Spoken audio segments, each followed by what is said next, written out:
Yeah, I think that is the reason. Let's see here.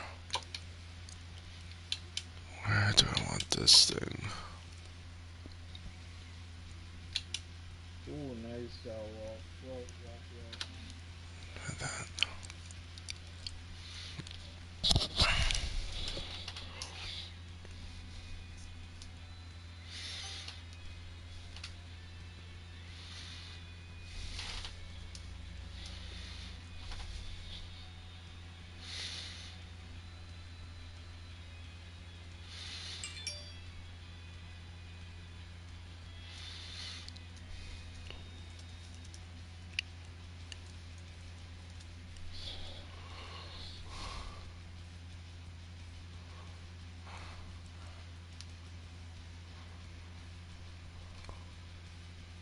He's using the YOLO launcher a little bit more.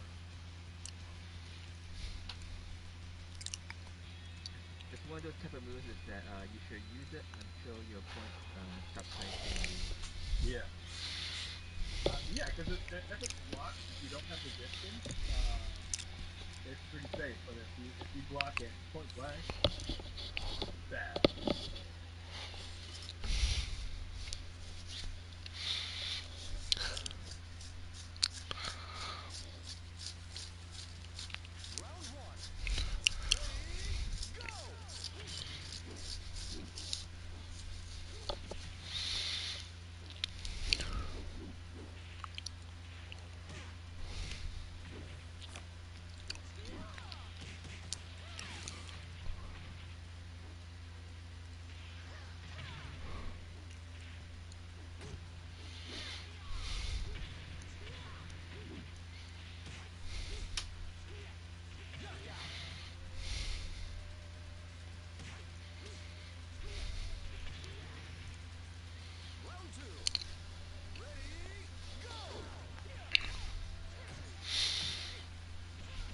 I found the Discord option where I could lower different person's volume down, so I think that's easy to do now. Alright, let me know if you have trouble. I can try to lower the sensitivity on my mic. So, so it sounds good on your end now, on the at least on based on the mixer. Okay, great.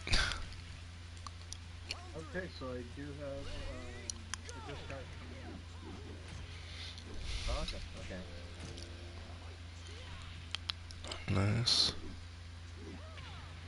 Very nice choice. 66K is good. So so we did. The guy has answered. He wants to get in on that. Okay. Do you have the nickname in the chat that you can invite in, That's or? that's what I'm just asking him for. Oh, Lil okay. Mal. Okay, let me send that to copy. Copy text. Little man, you say? No, Lil Mal. Chat text. You see it on Discord? Let me go to Discord.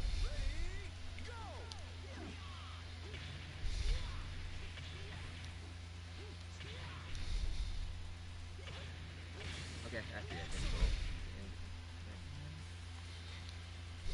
R2.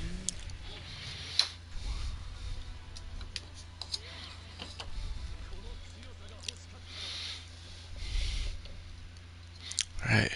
Good match, Partizero.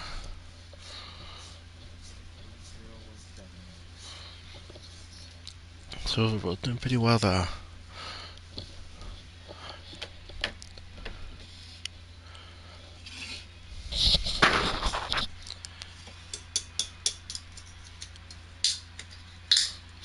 I do like that. Looks like Particero's got the crouch dash into a single palm, kind of pretty much down for Leifei. That's good. That's good. I've been telling him to crash dash a little bit more. It's a good. That's such a good move. The single palm, so good, so good. If you get like, if you do like a jab, get like a normal hit or counter hit, then you can do that move. The 11 frame jabbers can jab back, but again, you gotta make them do that. You test until they actually Right. do that. And then you could also do the move a little bit deeper into the crash dash, and so if they're jabbing back, you're going under that. Yeah, that is a cool point. But yeah, that move is so good. If you get a counter hit, you get a combo. Yeah.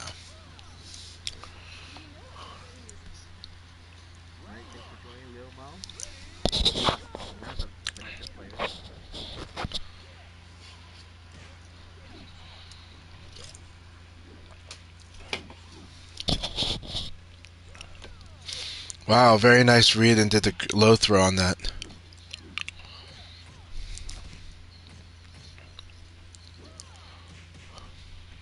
Oh, nice super mash. The turbo hit.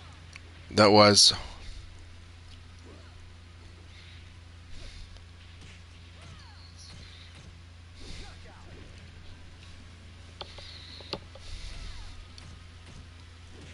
All right, I am just going to put the countdown to 3 matches, and then we'll start the first league.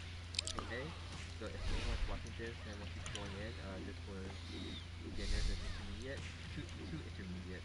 So if you don't know, we just use the rank of level 29 or less to join. Hmm. Very nice.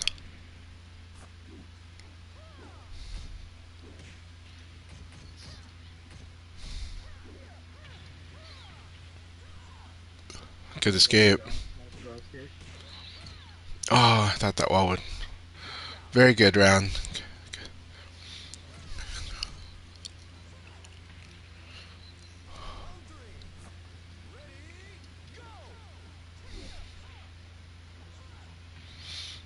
It's good to see these two fighting each other. Both of them have used both stances pretty well. Um, nice. Good punish.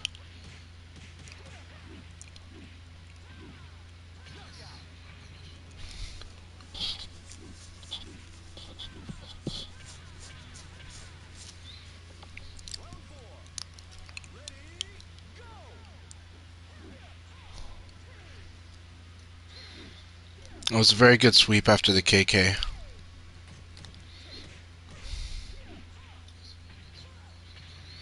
Good confirm before pouncing. I really like how Silverbolt's playing this week. It is, again, a lot of their usual stuff that they're comfortable with, but but I think with just a little more confirmation on it, so it's good. Definitely good. You had some training with this week, right? Yeah. Though I did encourage them to use Sarah during the training, Okay. but I know that they are most comfortable with Vanessa. Um, Well, but they're I actually doing excellent, right? Yeah, no, I think they're doing excellent. I think they're playing. They're playing with more confirmation today, which is very good. It's always a very good thing. All right, we've got Chanchai to participate, so that'll be 5 players. Also, their flow is a lot more. It's like properly assertive. So yeah. Yeah.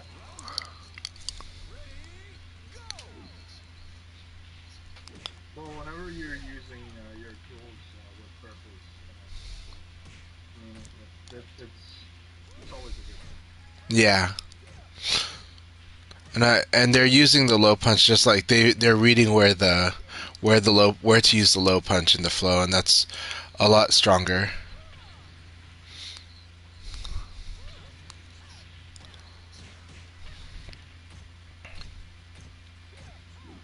Oh, that was really good though.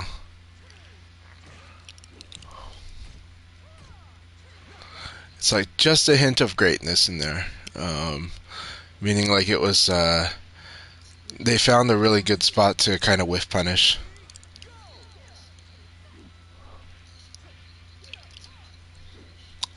That's the hard part with that sweep. Good defense after the sweep.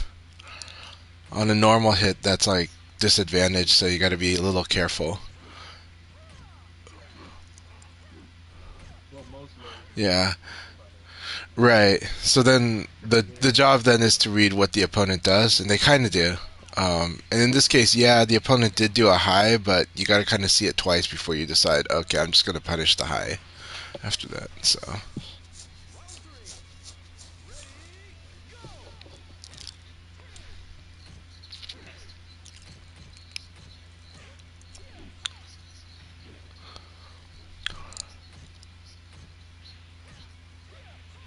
okay. that was good. That was a good attempt to go for the side throw, though. That was not a Yeah. bad option. Not a bad option.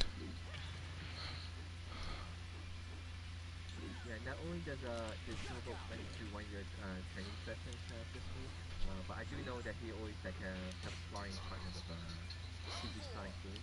Oh, awesome. Excellent. So Dude.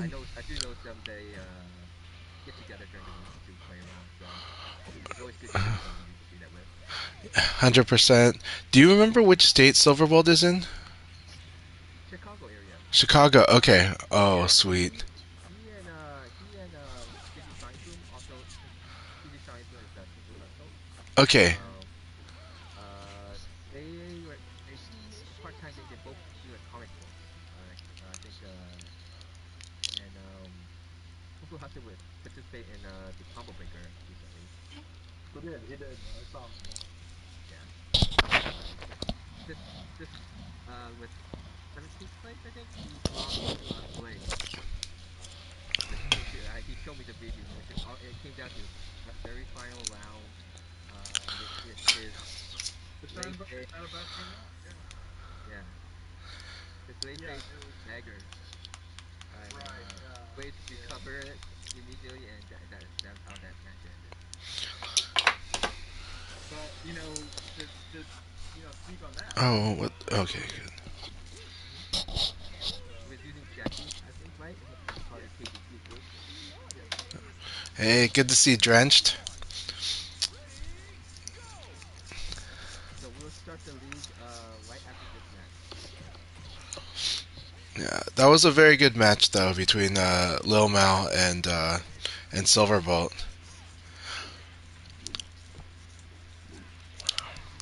Both of them have different things that they specialize with Vanessa. So, but this is the first time I think I've seen Lil Mal. I like what I'm seeing from their Vanessa though, like their familiarity with a lot of her moves in both stands actually. Yeah, this is technically the first time in single A league. Okay, I think they played Penguin yeah, or Paul in the past. okay. Yeah, they play with a certain confidence in their move list. They use that uppercut. It's really scary because of how fast that uppercut is. So she's really like Lil Mal's cutting into sequences that Lau's comfortable with, and undercutting it with that uppercut, but with confidence that she follows up because she just like is so confident that it's gonna counter hit or hit. You think this this That was match will good. be? Nice. That was a good match, though. It was a good match. Drench did really well, and Yeah, Drench is playing strong today. All right, guys, I'm going to start the league now. Good luck Hey, to good you morning, guys. Christopher.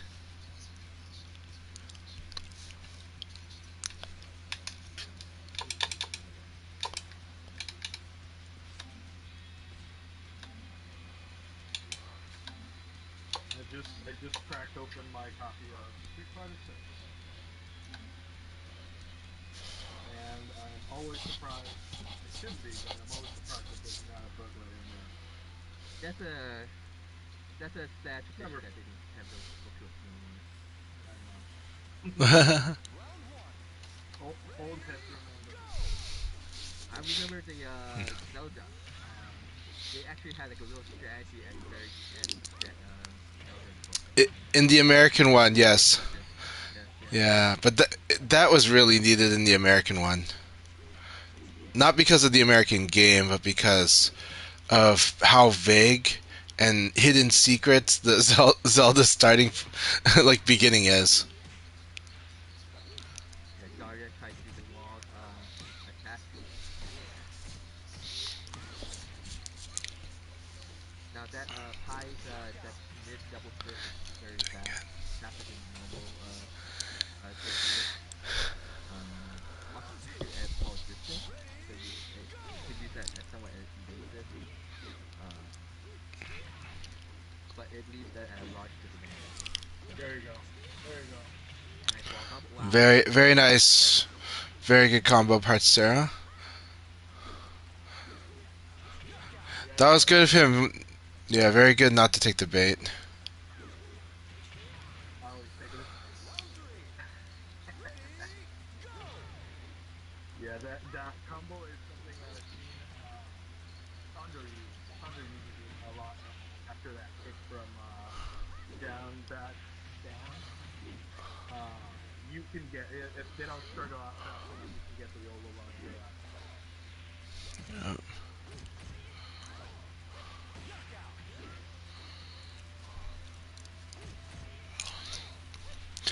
So Party Terror showed a little bit more purposeful defense, especially against Dorian. Dorian's playing really well at the moment. yeah, I do think Okay. that shorter style we've talked about is gonna benefit them more. Um, Yeah. they've got they've got half the components for that, but they really prefer the. I'm going to call the stances by the directions. They have a preference for the up stance and the down stance. Um, the stance that I want to kind of teach them if I have a session with them is the back stance, but instead of entering it with like back in all three, enter it with like uppercut 3P, and Mm-hmm. enter it with 6P, and then also enter it with 6P plus KP. So you have to hit all three after each of those moves, and those will enter the four stance, the back stance. Mm-hmm. And Yeah. that back stance is so strong when you get used to the options in there, and that's how Lei Fei can be like this quick punching, like quick striking with a lot of movement style.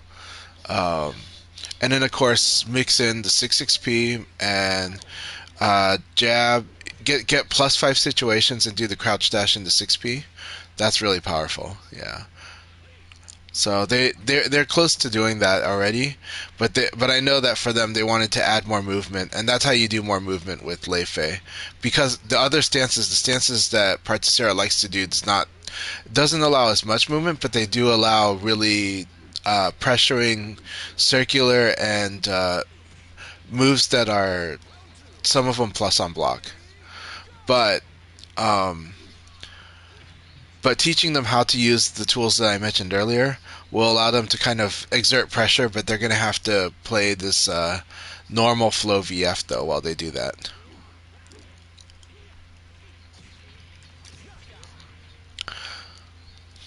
But this style is working really well for them. I, I've had trouble approaching Particera's style when he like sits at long range with like 8 stance, So,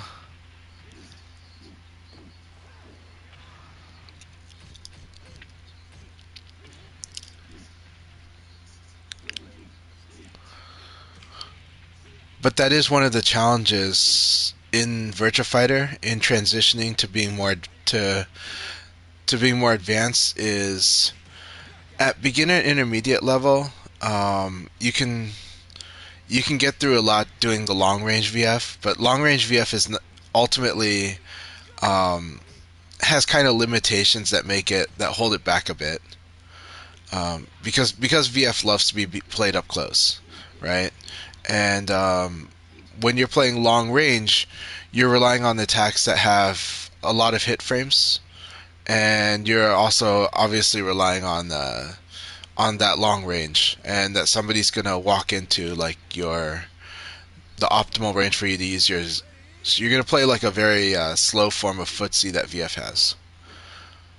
But when you start learning, but as you improve being a more up close player, and eventually in doing that, you learn to transition, meaning you build an approach game. You start to learn how to play that mid range a little more efficiently, and get stronger at that. Then the up close becomes very very powerful in VF.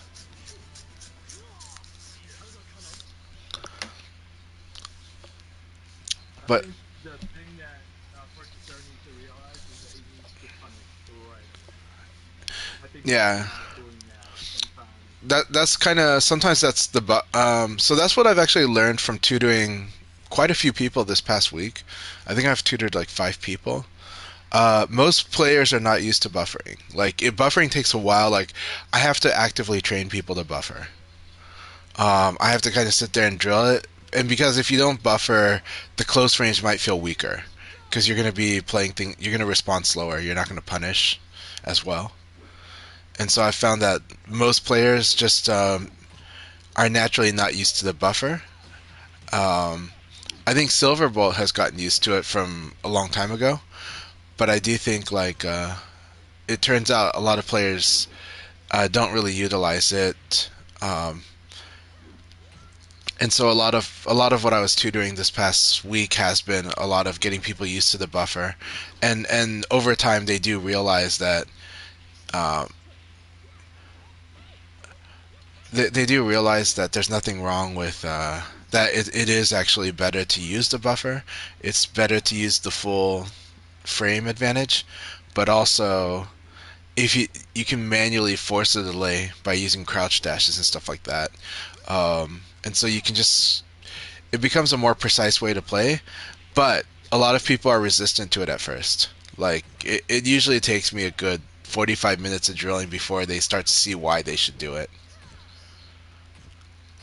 and sometimes longer before they actually see why they should do it. They'll just do it because I'm telling them to do it, but they kind of stop doing it, and then when we fight, like they're losing because they're not doing it, you know. So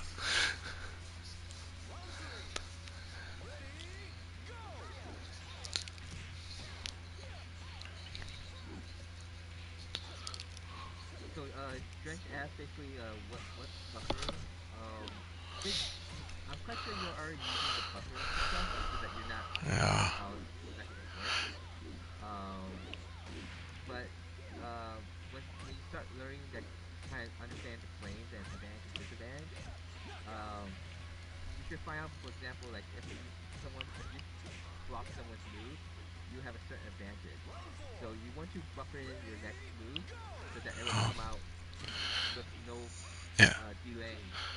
So so the Immediately once, so the thing that we do have to say, because it's not obvious. It's obvious to us when we say buffering. We're saying that basically whenever you're recovering, whenever you're stuck, your character is stuck because it whiffs, stuff because you hit, stuff because they hit you, stuff because you block, stuff because they block you. Whenever you're stuck, inputting your next move while you're stuck, not waiting until you recover. That's what we mean by buffering, is just inputting your next move whenever your character's in a stun, basically. Sorry, go ahead. Okay, but I found that a lot of players don't know that that's what buffering means when we talk about buffering, and so they might still think, oh, okay, so I just wait to recover, but I got to input sooner. And it's like, no, you actually you input before you recover. You input like, for example, if you want to punish low punch properly, you want to do like an elbow after blocking it. But to properly do that, you should hit. You should be pressing elbow pretty much the moment that that low punch touches your block. That's how early I'm inputting elbow. Is I kind of see that low punch coming and I already know I'm going to block it, so I kind of hit. So I just, as soon as that punch goes into my block, then I do an elbow right away. Now that's really hard to do, especially online, until you're sharp. But that's just the example. In general, anytime, right? Like if I do a side kick and it gets blocked, I could already guard low, but I can also I could buffer a sidestep. And what my character will do when I buffer that sidestep is that if the opponent doesn't attack, when my character recovers, it will sidestep automatically as soon as the character is no longer stunned. Even though I inputted it quite a bit before that happened, before they recovered. So I hope that makes sense. That is what we mean by buffering, is inputting your next move whenever your character is like block something or the moment you hit or the moment they hit you even. That's why you see a lot of like sidestep happen after someone gets jabbed. Is like, let's say I do jab elbow and the opponent gets hit by jab, and they kind of, when they get used to that, they might tap in a sidestep right away. Like when I hit them, and so then when my elbow comes out, they sidestep it automatically. yeah, yeah, right now, Drench, you're actually buffering quite a few moves already because it's coming out pretty much in the nice. Um, but a lot of time is especially when you want to reach the next level in CS. It's basically using the input buffer correctly by reacting what you see on screen. Um, so that's one thing that hit checking is one of the best things that you can start learning from the game, and that will help you throughout your entire CS career, basically. But it might be a very hard, steep climb to get over the hit check to learn what hit checking is. Well, speaking of hit checking, one of the reasons I did recommend Silverbolt play Sarah is that Sarah has arguably like the best elbow in the game.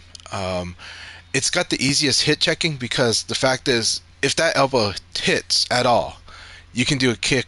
You have like you have a decent Kind of like slight you have a good amount of time. We're gonna say a lot, but we're gonna say you have a little bit of time to just hit kick and it'll work.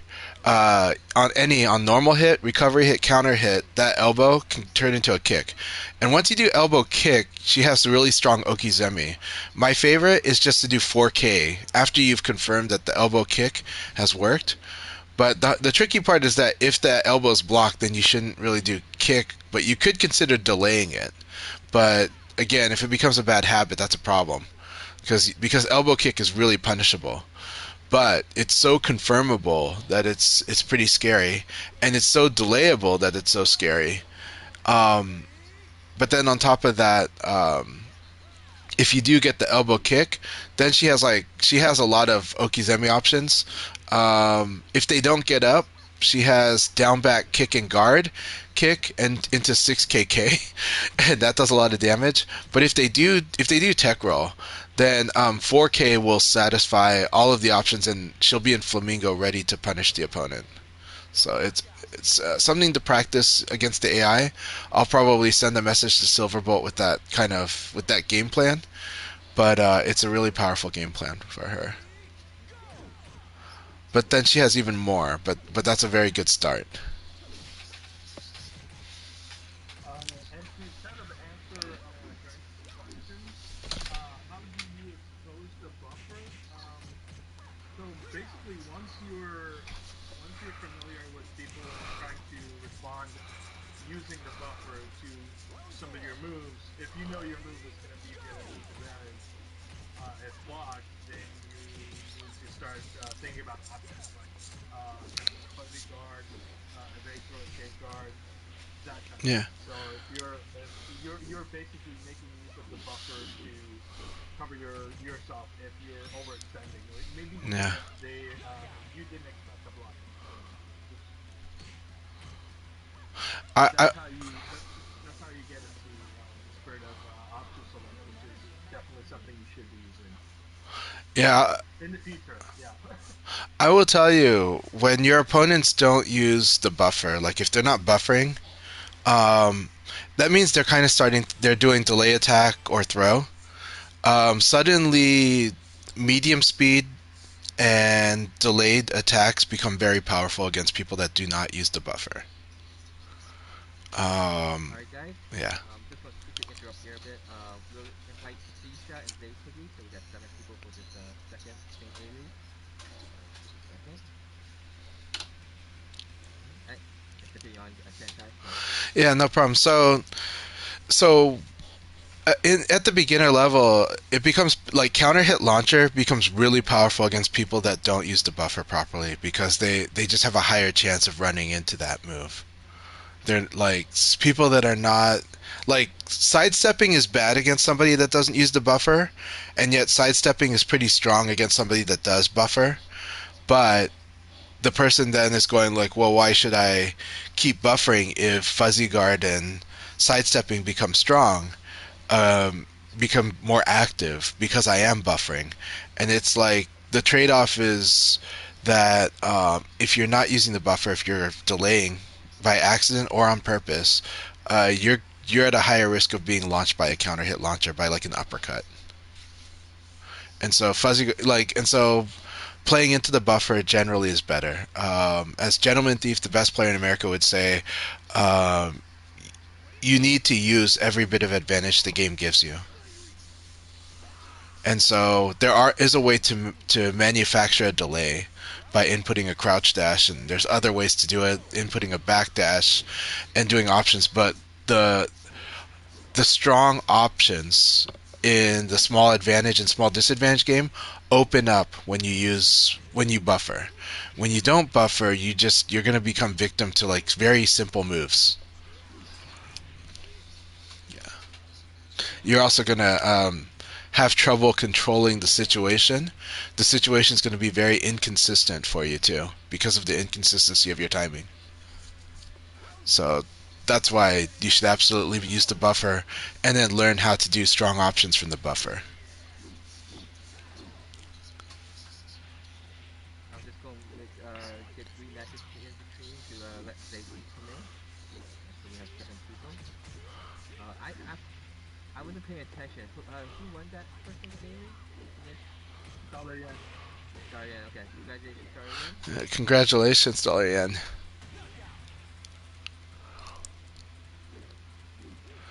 I was so distracted by the sound of my own voice, so I apologize.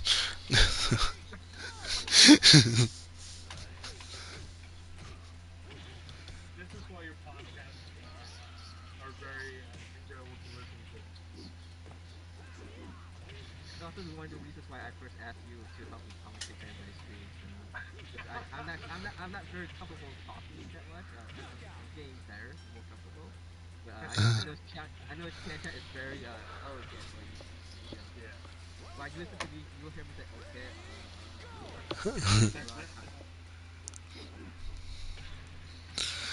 Dollar Yen's like, we don't need no Street Fighter 6. I'm loving Street Fighter 6, but I love VF more.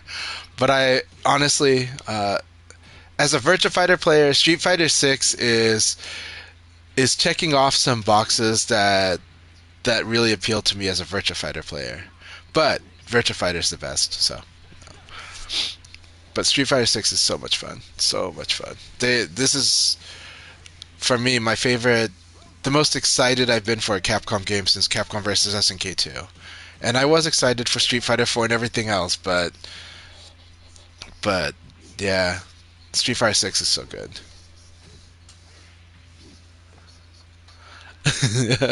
Dalian says, "Me too. Chun Li makes me want her because of Pai Chan." Okay, yeah. All right. What is ASMR? Um. ASMR Oh, is sounds. Is my mic going too loud? No, Akai ASMR. Okay, it's like if you're chewing on mic, or you're doing whispers into the mic and making these very punctuating sounds into the user's ears. Okay. basically sound porn. Mm-hmm. I appreciate Juicebox saying Ah, that VF is the most satisfying fighting game to play, hands down. Combo Expert asks, is Gentleman Thief better than Shadosha and Dennis? Yes, he is. And they are amazing. They are amazing, but Gentleman Thief is stronger than them. They will admit that 100%. So, yo, be exactly. We gotta have the balance. That's the thing, man.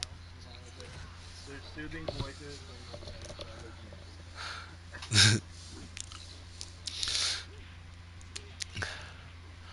that's okay. You're providing the ambience. Yeah. I'm waking people back up, man. It's something we gotta do. But look at this though. I've been tutoring a lot of people on Virtua Fighter this week. Single A has got a good showing, even though this is Street Fighter 6 launch weekend. So this is wonderful to see. Very Yeah, happy. I certainly wasn't expecting, 6 players during the same game. Yep. And we got Juicebox watching. I think while Juicebox is preparing stuff for Street Fighter 6, because this weekend Juicebox has used this weekend uh, for exploring and teaching Street Fighter 6. Yeah, Obviously, I was it's a little evolving surprised to info. see. Oh, I was a little surprised to see Juice Box because I always think of Juice Box as a King of Fighters. But Street Fighter has Uh, a lot. I guess Street Fighter 6 has a lot of great features in it. So well, I think Street Fighter 6 has earned Juicebox's attention. I think Street Fighter 5 did not launch as well. Like it wasn't quite the game it was. In the end, Street Fighter V became a very good game, but in the beginning, a lot of reservations, right? But Juicebox made their name Street Fighter 4, but definitely check out the Backlogs podcasts where Juicebox is, and you can hear their history with Smash Brothers and with fighting games, and it's a really interesting history. But some of us remember Juicebox from around 2009 because of Evo. The same year that that Fudo won Evo, and it was a very exciting year for Evo. And Juicebox was one of the players that had like pretty much become a household name at that time. Before becoming household name as like the professor of fighting games. Alright, welcome day Tiggy. We got 97 people and one last warm-up match, and then we'll finish the last Q&A and then start opening the episode. So thanks again everyone for showing up. Definitely. One thing to say about getting tutored by Chanchai. Not to toot my own horn, I'd like to think I'm not that bad, but I think I'm one of the first guys that he tutored back when Ultimate Shota came out, and so you can see the products of his labor. So it's been paying off. So yeah, he's a very good teacher. I'll say that. Thank you very much. I try. Um, by the way, salute to Hot Sauce Nelly, who's supporting us on both streams. I really appreciate it. Um, Yeah, Dollar Yen was asking, is Gentleman Thief stronger than Black Alert? Black Alert would say yes, I think, but Black Alert is really, really strong too. I Yeah, think I would definitely put Black Alert on that same list. Yeah, yeah, I think most people who's in the VS scene would say in North America, outside it's like Japan, Gentleman Thief would be the best fighting player. we don't consider Himajan because Himajan's Japan, but yeah, Japan technically Himajan is the strongest player in North America, but Gentleman Well, Thief is right after that, so Gentleman Thief is the strongest homegrown. We have some players that are might be competing in Japanese thief position. Like I think it'll be nice to see a rematch between Killer Kill and Gentleman Thief the next time when we play offline. oh yeah,100%. that was very hype. Very And hype. Tricky has been doing successfully well, but yeah, we'll just see how I, I that gotta I for the gotta say, supporters. we're saying Himajan is Japan, but that's not just it. Like it's not just he's Japan. No, No, he's he at a is high level. he's like yeah, he is Himajan is like a top 50 player in Japan in the world. So it's like Himajan is just insanely strong, but just has Yeah, but they also have to deal with rough Toronto internet just like Black Alert. So, you know. yeah. No, it's very rough. It's very rough. But yeah, no, he's properly good. There's when you're in Japan, there's regular players and there's high level players. It's very different. There's a huge difference. But yeah, Himajan I would put at the same level, if not a little bit higher than Sanchan Wei and maybe around Chinfan. Yeah, but Himajan is also humble about it too. They're not going to say that they're top 50 or anything like that either. you know, I'm pretty like sure they would. I think that whole Western vibe has definitely resonated with them. Now that they're in the gym, with their trainer, which I yeah. thought was like him just posting pictures of buff guys, but no, that guy that he posts is actually His his trainer, trainer. yeah, yeah. He's not just showing pictures of black muscle men that he wants to look like. It's his trainer. No, his trainer. Yeah, Yeah, no, he's proudly showing his trainer. Um, yeah, but Himajan's also a student of Zonchan, I believe. I think Zonchan is or is his it the other master. way around? No, I think Zonchan is his master. Yeah, Himajan is a young guy too. So is Zonchan, but yeah. Sunshine is young. Uh, but also he might be a little bit older. yeah, but Zonchan's like the rock star of VF in Japan, so Yeah, and Virgo, like that's the thing. Virgo is like the male idol. you know? No, he's also a rock star, but he's Pikaman Flare. Virgo is a very nice guy.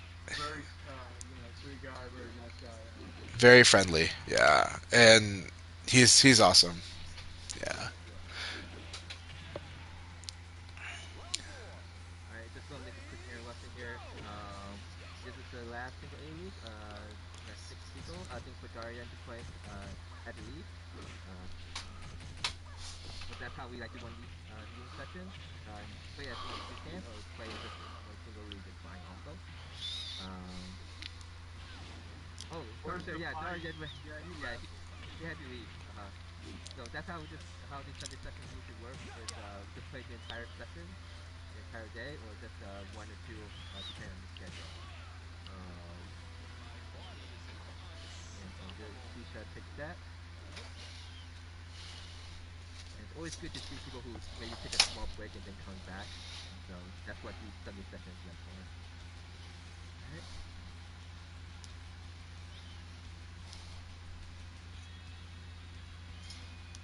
Okay.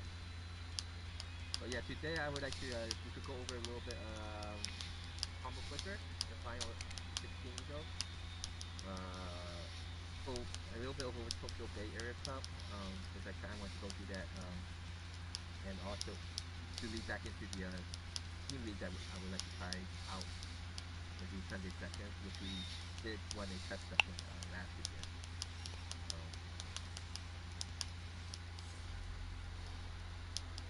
Sisha versus Lil Mall. So Lil Mall is someone you've met online, Stefano, or is it someone that's He's on the Boxer Boys Discord. I don't know how okay? he came in or who brought him. I think it was Assassin probably.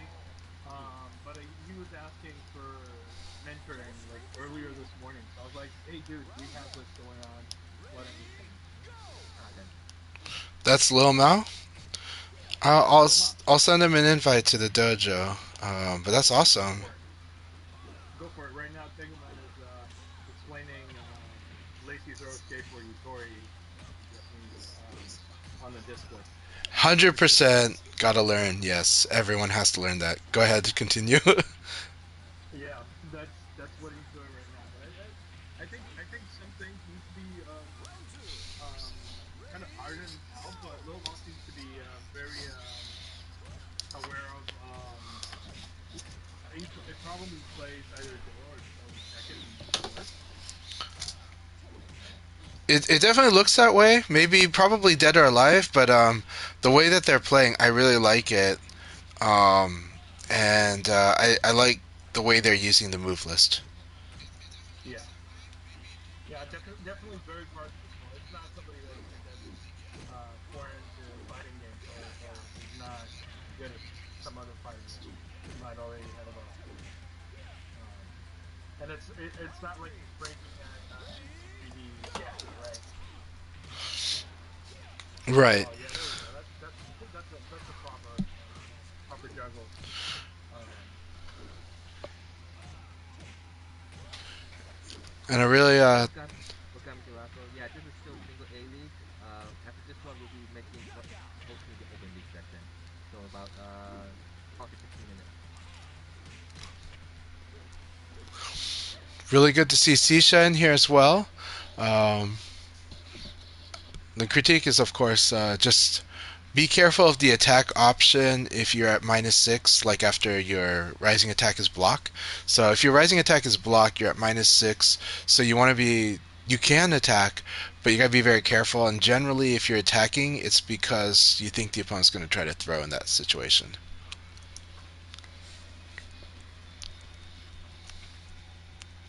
Because in Virtua Fighter, attacking always beats throw unless the throw is guaranteed. And we say always, there is conditionals, but it's because we want to drill it into you. Yeah, attacking beats throw. so, um, if I get into the technical explanation, it just makes it more confusing.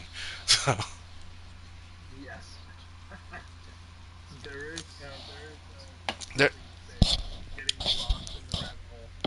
Yeah, so we try to make things a little more black and white when teaching, but at some point we do go into the nuance. It's just there's a time and place for the nuance.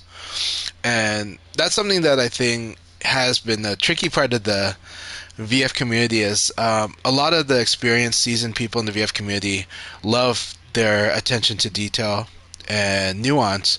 But if you try to explain nuance to somebody that's trying to learn general concept or principles of play, they're just going to get confused, and you're giving them too many reasons not to do the thing that they should be doing. So sometimes you should start with a black and white approach, and then start to, then you teach the gray as it comes along.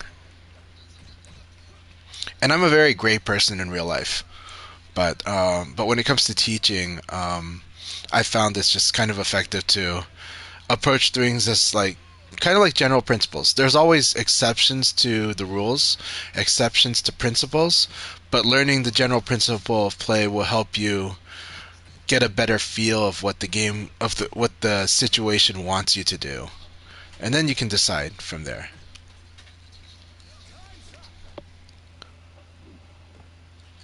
You provide a little bit of light. Yes, sir. Yeah. Yeah, so um, yeah, it helps in life, helps in VF too. Yeah, but but yes, at a high level, we get very very proud of our detailed knowledge. But it's like, hey, let's not confuse everybody. Yeah. On my channel, some people are appreciating that I brought that up, though. But I think that's because they've been through that ringer. Well, it's like, well, actually, that move is punishable here, here, and here. And it's like, yeah, I get it, but, but yeah. All right, awesome. See Zaytiki. Zaytiki is still learning the fundamentals of the game, but they have a lot of skill, and so they are a player that I coached as well, and and they're ironing out their fundamentals with VF. But in the tutoring session, they were able to see why not having those fundamentals ultimately was kind of the thing that made it harder for them when they fought stronger players.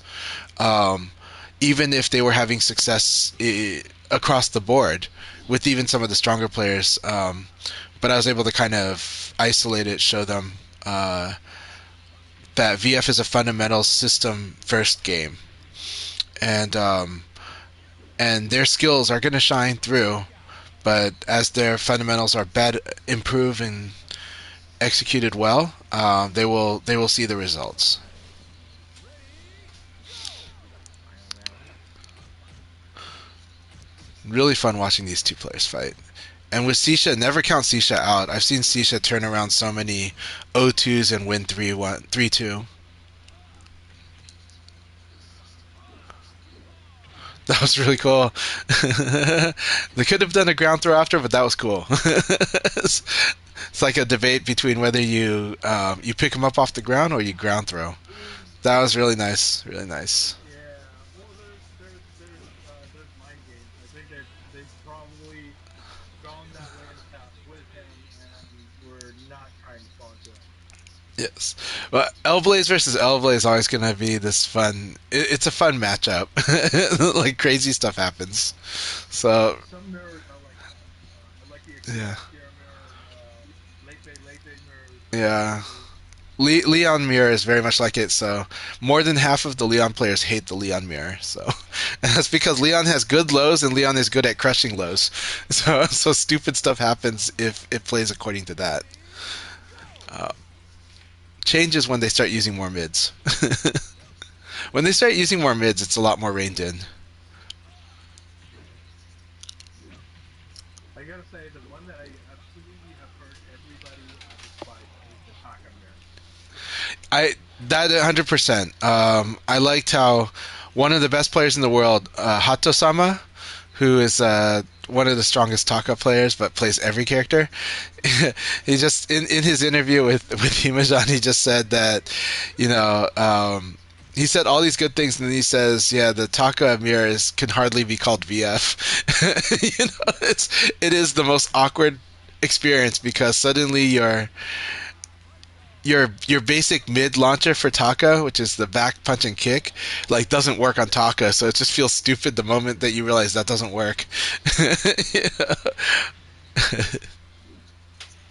But it is an interesting match when you get used to it. But I had to play that match like 10 games before I felt comfortable Taka versus Taka, even remotely comfortable. It was so weird. It felt like a slap fest until we started using a little more lows and a little more of his range tools. So typical will seems what he's trying to steer is offensive if you're disconnection. Oh, okay. One thing is you're also playing not your main character, so sometimes the timing is a little bit different and off, and so it won't feel as natural. Um, Yeah, the other reason that I emphasize to Silverbolt playing Sarah, and it's not an absolute mandate, but it's just a tip, is that Sarah plays with the flow of about 15 characters in VF. Um, you start if you start to understand the basics through Sarah, you'll understand how about 15 characters out of the 19 characters play, and then the other four are a little more exceptions that work around the rules that everybody else plays. When you play as Vanessa, she's a great character, but you might get tunnel vision because you might, especially defense stance Vanessa, to where you're using her attacks in so many situations that you only try to solve problems with attacks, but you're not really solving them with that balance between offense and defense. But every other character has to deal with the typical offense and defense flow, and so a lot of Vanessa players don't realize the normal flow of VF until their characters like rank 35 or rank 30, like where they struggle at rank 30 and are like, why am I struggling? And it's because they're using Vanessa's attack options, which can combo, but when stripped down, are doing less damage per decision, and yet she has powerful throw game. But you kind of overlook that throw game when your attacks are winning on offense and on defense, and so it's a possible trap to fall into as the Vanessa player. And if you don't know standard VF, right? Hot Sauce Nelly knows standard VF for over 20 years and are very strong at VF. And then they learned Vanessa during VF4 Evolution. Final Tune, because New York actually had that game, Virtua Fighter 5 and Virtua Fighter 5 Final Showdown. So Hot Sauce Nelly has full, deep knowledge. They had to make a Shun Mang though, right? Yes, we used to call him Gadoshan. Yeah, but I think Virtua Fighter 4 they went to Vanessa, but I don't know for sure. so At right now, least in the sorry. go ahead, continue your thought. No, no, this is in the chat. It might be okay. Oh, okay. I was just Uh, like Go mentioned, Sarah right now is right now leading the first place with kind of a little mile. So Excellent. let's see if Seashare plays a spoiler role here. Possibly so can Maybe it seems like part of Sarah is struggling versus the L Blaze matchup. It can be so tricky. Plus the mobility, right? We're Yeah. talking about mobility and how part of Sarah likes to use his immobile stances. He likes to feel strong as a rock. Right.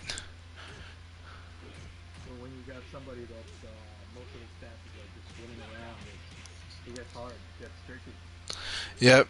And Sisha is a much more patient player than they might seem. So Yeah. see magic points for Parker here. that Ooh. was a beautiful way to handle that situation. He did not. Usually, what happens is you get baited by the switch into stance, Yes. into evading that, and then you eat that low. Yes.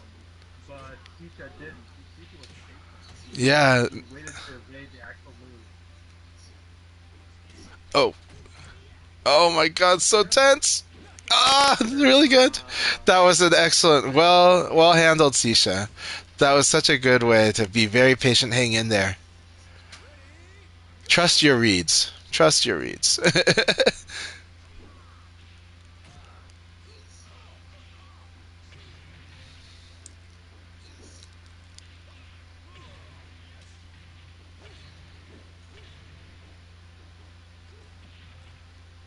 There you go. For Sarah's trying to play short. There you All go. right, that was really good. Um, I get caught by this too, because the answer is to sidestep and don't press a button. When if Lei Fei is charging, sidestep, don't press a button. Just wait until that dart punch passes by. However, easier said than done because sometimes you end up trying to evade too late on, especially online.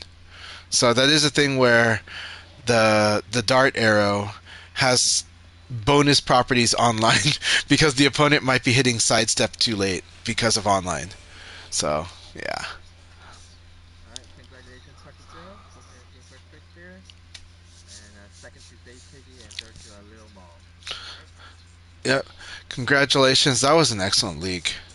Excellent league. Keep up the good work, everyone, and be patient. Be patient with the learning and hanging in there. But that was excellent battles. All right, I'm gonna create the room now for the Open League. Um, and then for anyone in North America, passcode is 0604 today's date. Um,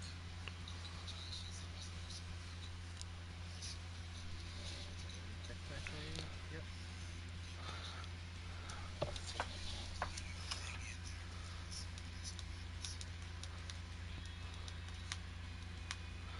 So I step away and go message area.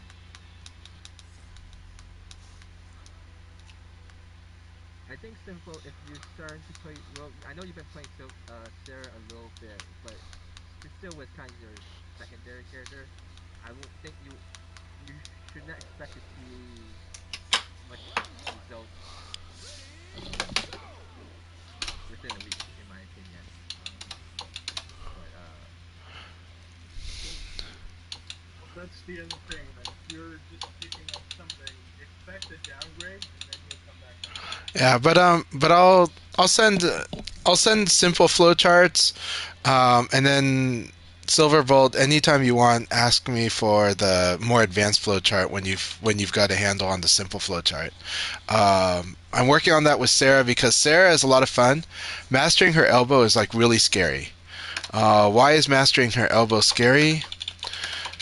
Things kind of like the thing about elbows, not just the hit check, but later on, hit checking is the easy way to do it, but actually the really powerful way to use an elbow is if you can when you start being able to confirm counter hit or crouch hit with the elbow, when you're able to see those things. And I see that Street Fighter 6 calls what I call animation checking.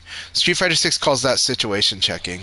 But when you do that with Sarah and you start confirming in advance or you start predicting the counter hits and the crouch hits, you're able to mix up really damaging throws that can be paired with Okizeme with you're mixing those up with powerful mids, and sometimes you can go for a launcher, or you can just go for her down forward punch and kick attack, which is the slap, which on counter hit will give you a combo. And so suddenly you've got the powerful mix up that your opponent, if they guess wrong, is going to eat quite a bit of damage. And so elbow is very powerful off of counter hits and off of elbows serve as a way to stop people from crushing you, from not using hop kicks against you, and from avoiding them using lows because lows are slower than mids and highs usually. But the elbow also functions as a, if I get a counter hit or I get a crouch hit on the elbow, I have a powerful mix up, and the opponent, if they guess wrong, is going to take a lot of damage, and if I guess wrong, I'm probably okay. But on top of that, she has the most confirmable elbow because most characters require a counter hit or a crouch hit just to do the follow up. She requires any hit. So as long as she knows that elbow is going to hit, she can just do the knee. and then from the knee she can do a combo if they don't tech, or she could do set up a very powerful okizeme like flamingo or a sweep. She has a lot of options, and so Sarah gets to learn how to use okizeme right off the bat. She has such a powerful okizeme game. It's one of her best features. And okizeme is the game of punishing somebody that's trying to get up from wake that's trying to wake up. So if the opponent's knocked down on the ground and you're keeping the pressure on them, that's okizeme.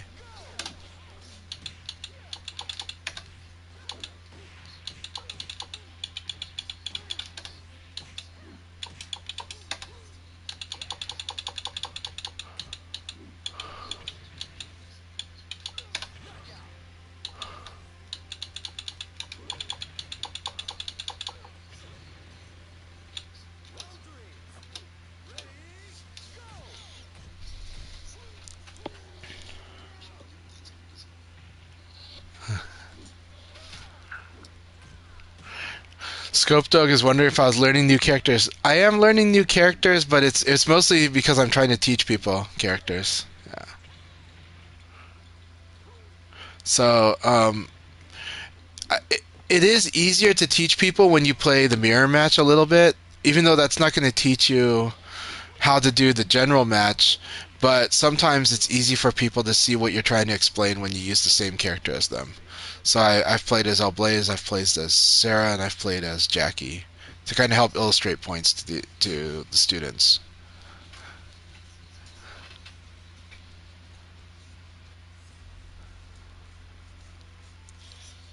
Like the whole lecture I just gave about Sarah doing elbows into okizeme or into mix-ups.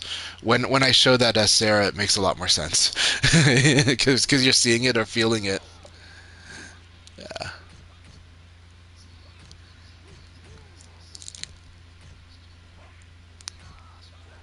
Oh, that's punishable. Uh, So the four punch, very punishable. That was also punishable. yes. That one as well. That I hate it. I hate that So, singles elbow. so here's a good tip.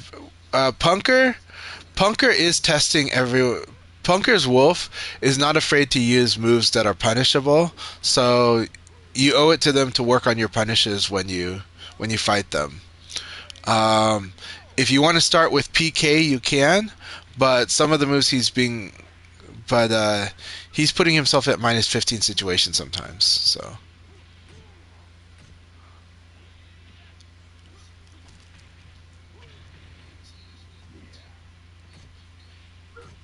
What can you use punish?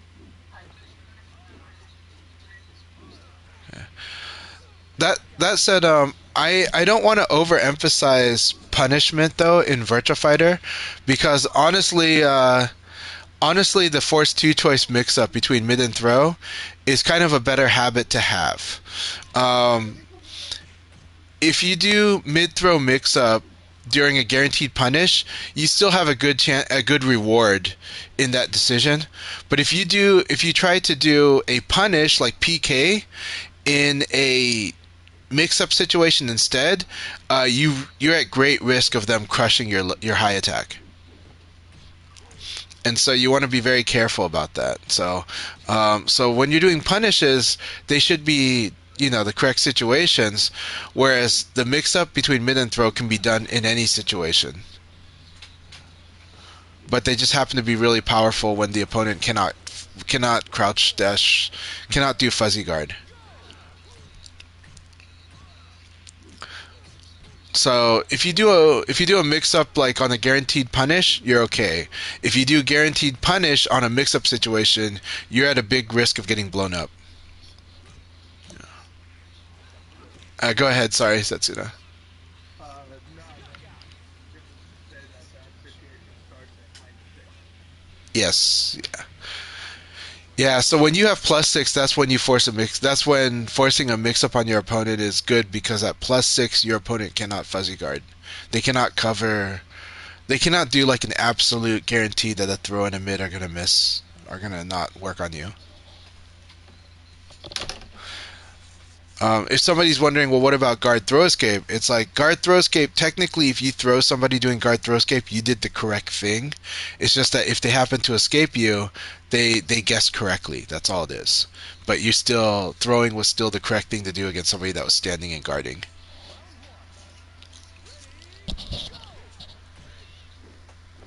All right, we got three more matches to go before we begin the first facilities for today. With 9 people, so that's good size. Uh, so we still about approximately 9 minutes or so before we start the league. So if you want to join in, passcode is 0604.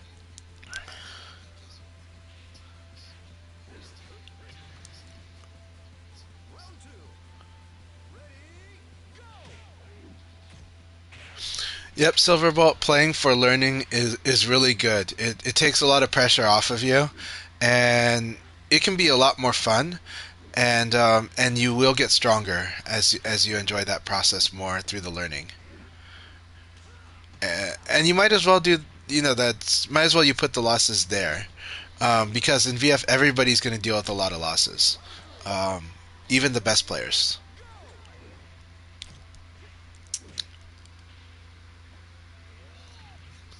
So just a recap from last weekend. We had planned three open leagues. VF numbers won the first one for the second quarter, which is from April to June. So this one, both players have won so far. All right. Punker has been on a tear. He's doing so good, especially this season, but even last season was so good. Um, and this season he's starting to beat me more, so it's awesome. We're having really good matches back and forth now. Okay. Dustin won also, so he moved from third place to go into second place, tied with Squad Trooper. And Chanchai also won, so now he is in sole possession. First place with 5 wins. Okay.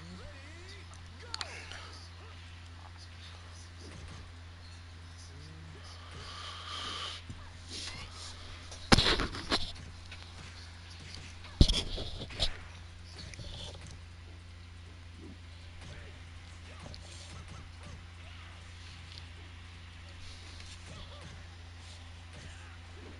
Last weekend we also did team league test run, and during one of these intermits, I just want to go over it a little bit and just get some people's opinion. So then next weekend we'll try again uh, to see if this is something that for those who do participate in the Sunday sessions, if this is something that you won't like to incorporate, and how much or so. Hey, welcome Condor. That's 10 people. Sorry.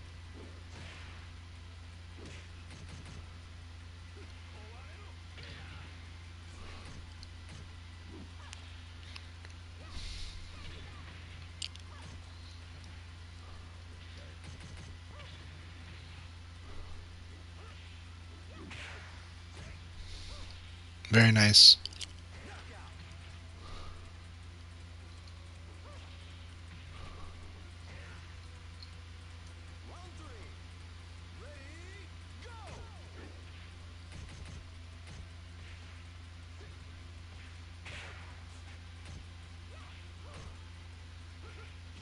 I see SF Bunker is using more of that offensive move, Forsaken, which is a very cross choice with John. John's side turn game is very terrifying. Go ahead.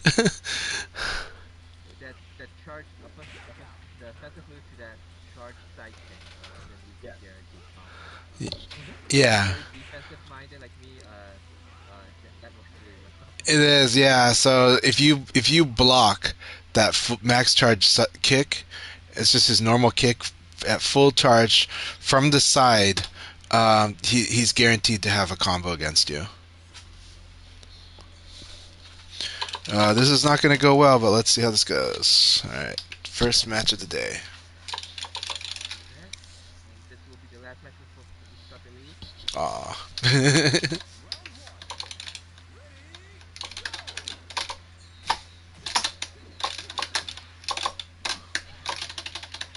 So alien last minute people who want to join, passcode is 0604.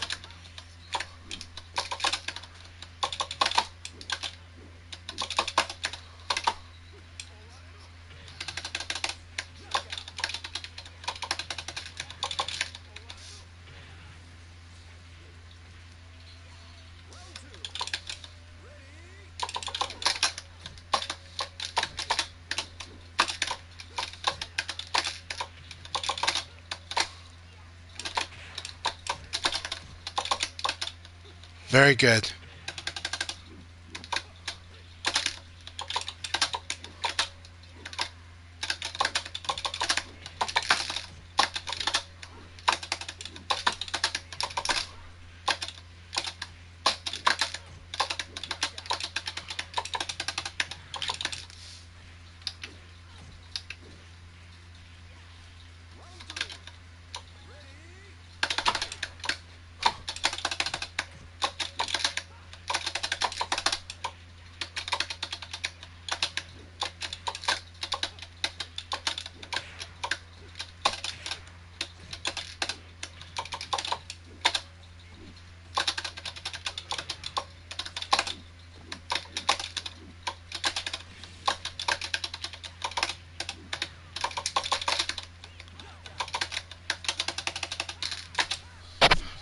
Good match. Alright, so this should take about 30 minutes or so. Alright, good luck everyone. Good luck. I'm gonna mute my mic. I hope. Good luck.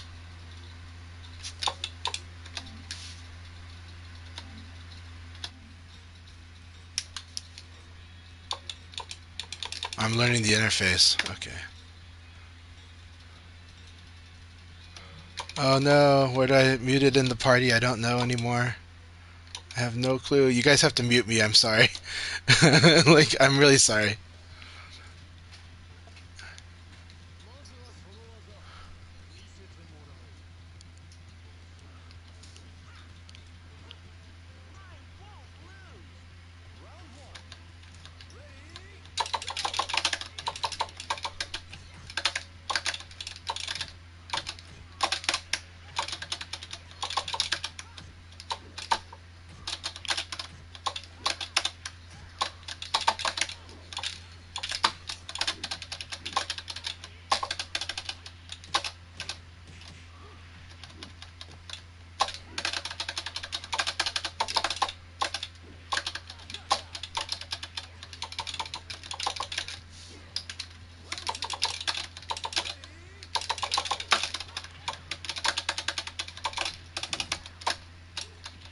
Very good.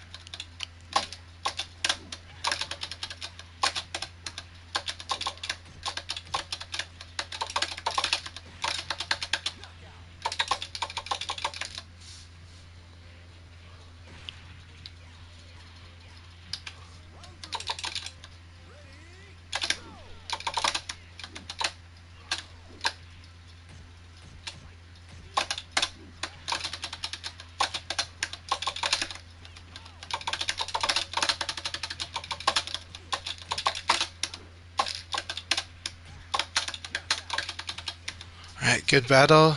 Um, and El Cheetos, good to see you.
Okay, if I turn off the mic, my stream can't hear me. It's the downside for this.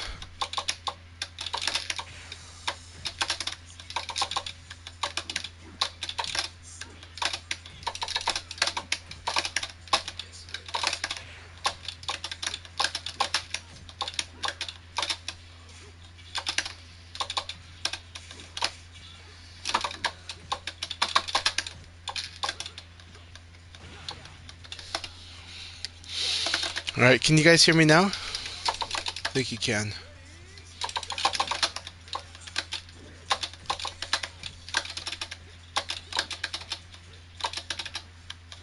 All right, I'm so focused on the mic, I can't focus on this match, but I'll try.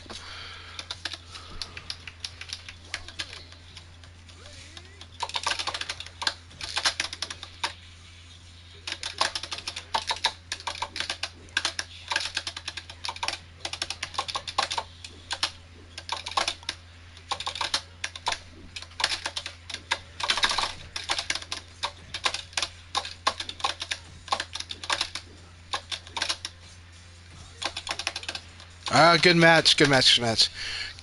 Okay, you guys can hear me now. Good. Okay, so I can't focus on my match until somebody tells me if they can hear me or not. All right.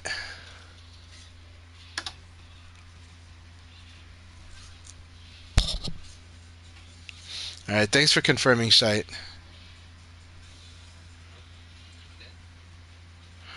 Yeah, so I'm just getting used to how PS5 what it does and doesn't on stream setup and on the interface. So the problem is right now is because I have to use a headset. I went ahead and had Discord chat on my PlayStation 5. However, when I mute myself on the Discord chat in the PS5, it mutes my mic, period. So my stream can't hear me. So I think what I have to do is like leave the Discord and then rejoin later. So I'll do that.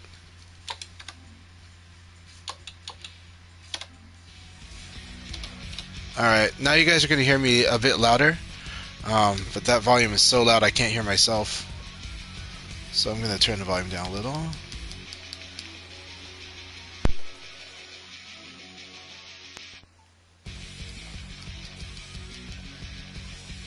Alright, that should be better.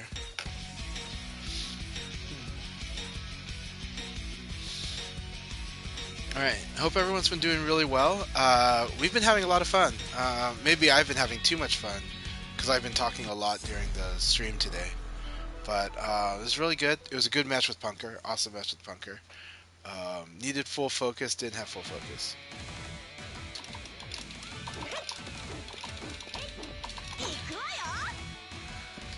Round one. Yeah, Jackie, can you hear me? Go!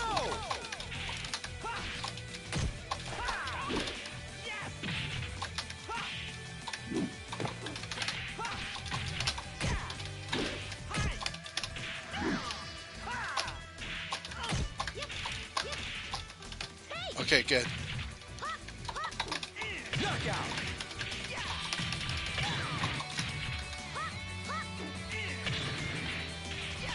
Round two.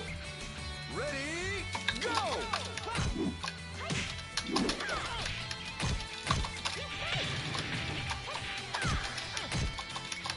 Really?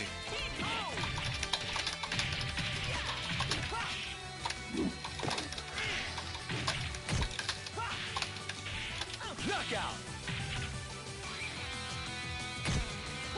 Okay, I asked Jackie. Yeah. Ready, go!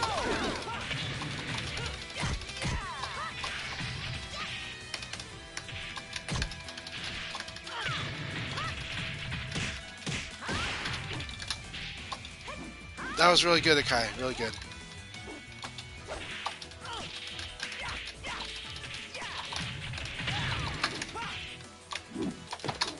Knockout. Nice, nice, nice. Round four. Ready, go!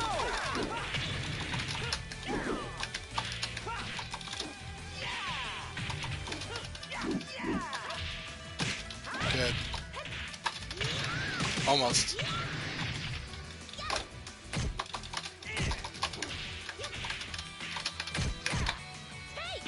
Knockout. Really good match, Akai. Really good round. Okay, let's Round focus. five. Ready, go!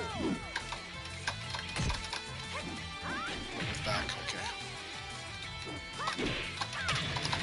I'm gonna lose this round.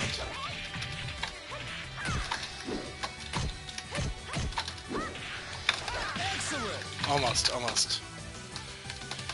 That was a really good game.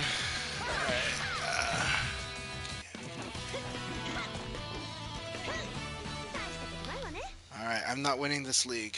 That's okay.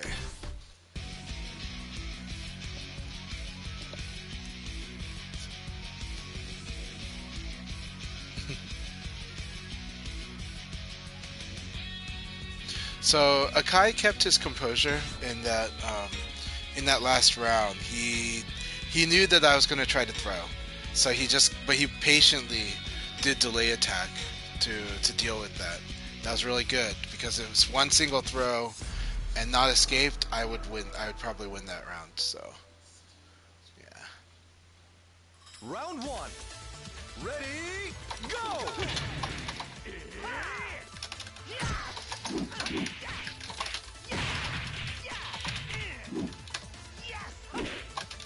Almost.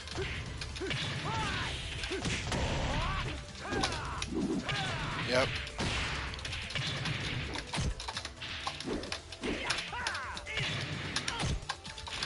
Knockout. Round two. Ready, go!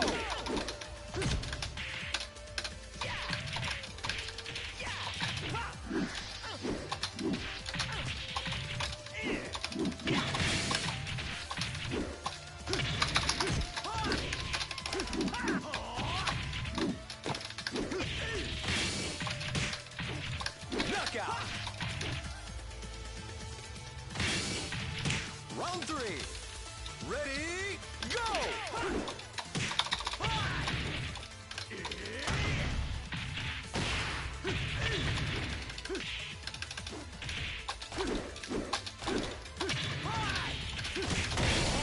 Knockout. Akira hits so hard. If Akira gets a side hit, you're so screwed. Ready, go! Nice use of that.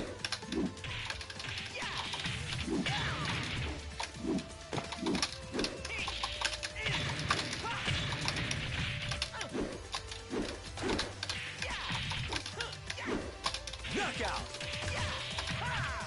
Alright, good game. So I'd use some spam to kind of make him feel like he could rush. So Forgot the train, eh?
I assume you're ready. You'd better take me seriously. Round one. Ready, go! good.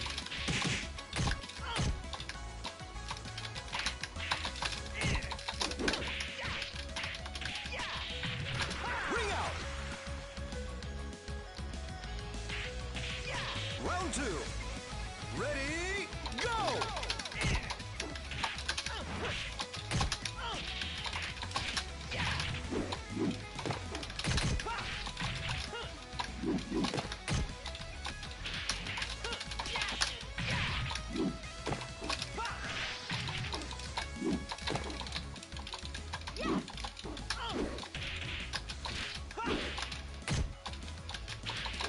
Knockout.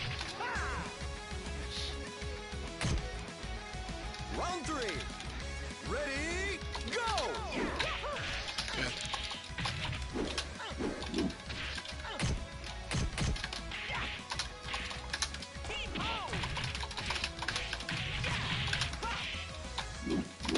Knockout.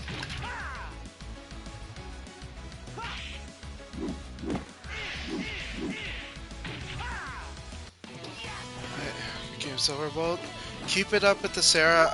I am. Bad. I do use the spacing against both her and Vanessa, but keep it up. Get comfortable approaching with crouch dash. Crouch dash into standing guard. It's a type of movement that's generally pretty safe to do. And of course, anything it's weak to is something that you can kind of see happening. So unless I do like a perfectly timed early attack, which yeah.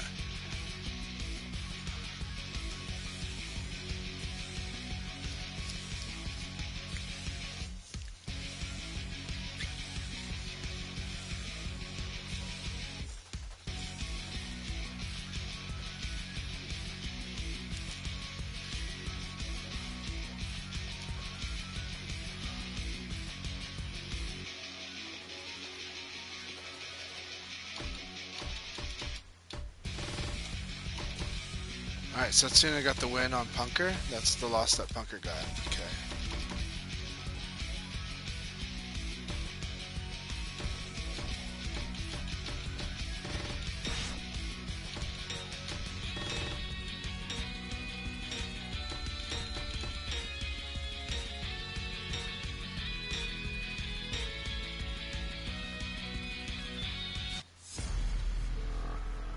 Alright, Blurring, always good to see you. I am so glad that you're loving VF just like we are. So Round one. Ready, go!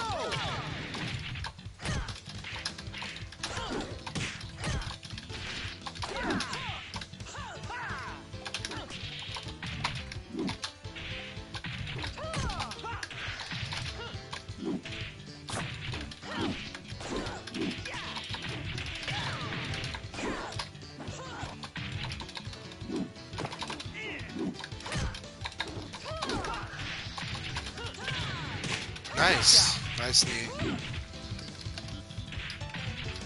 Round two. Ready, go!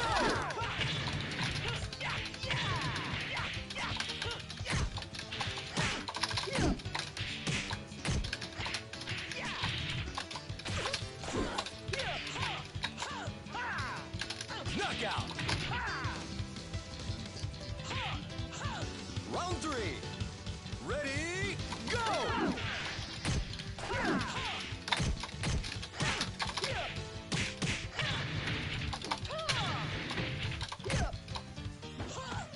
Oh, I escaped. I went to back. I went to forward when they switched to back. Very good. Very good Blurring. Round four. Ready, go!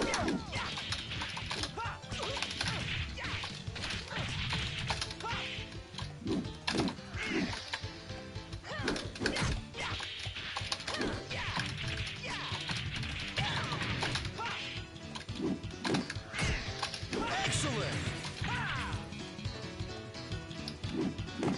Round five. Ready, go!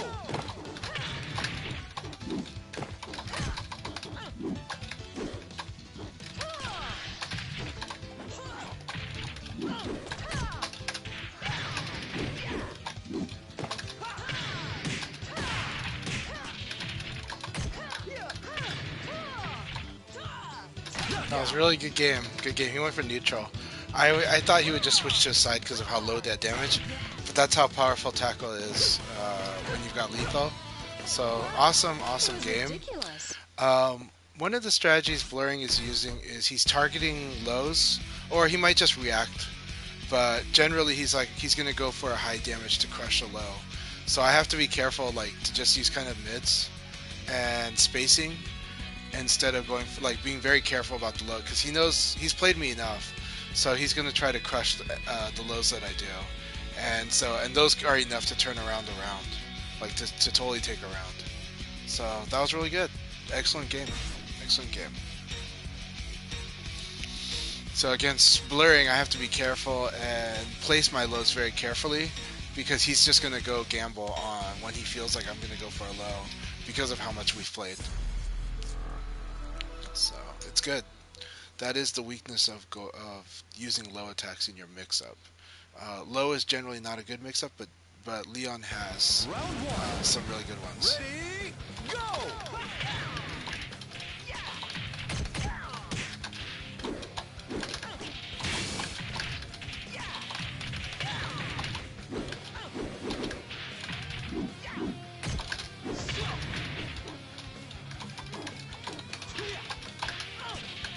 Knockout.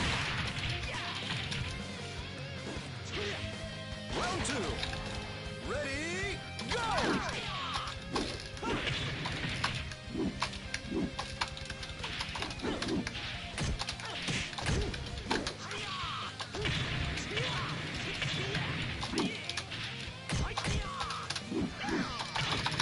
Knockout. Okay. These patterns are always a tough one for me. Round three.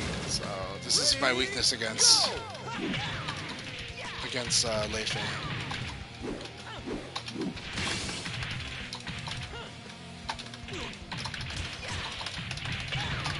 Excellent. Round four. Ready, go!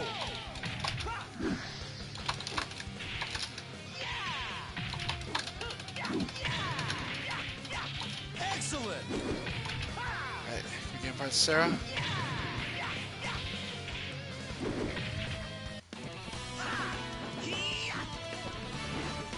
If Leon does the two kicks that forces you to side turn, the proper defense is to do a crouching guard first.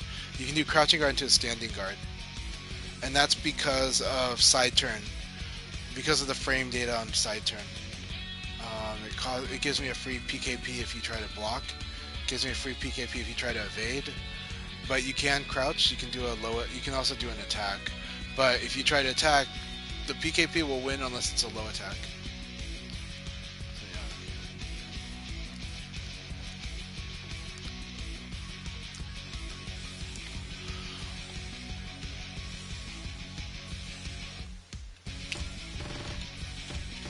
yeah. Man, look at this. Combo Expert's doing awesome. Punker is doing awesome. Setsuna's the one leading though. Setsuna is favored to win, and I think if Setsuna wins, I think he ties with me for top for. I think he's at 4 first place finishes, so he'll be at 5, and we'll be tied for first. I think that's what will happen.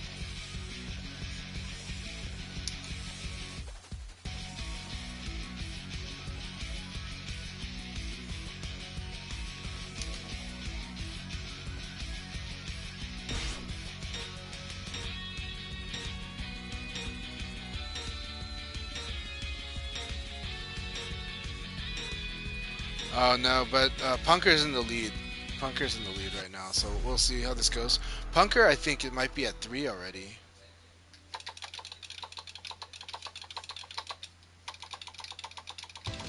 Round one. Ready, go!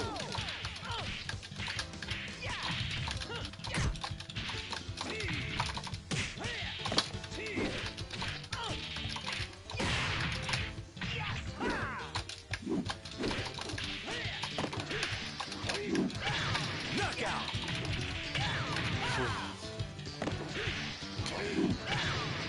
Round two. Ready, go!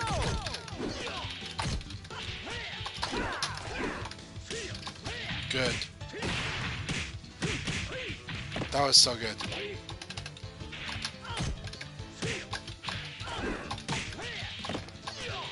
Nice. Nice using step. So now that he's using step and guard break, it's a very scary mix-up. Ready, go!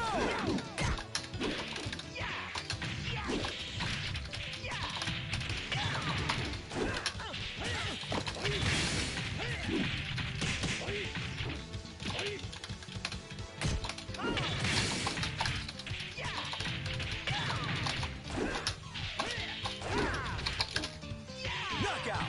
It's really good. I didn't know the PS5 can lag though. Like that. Round four.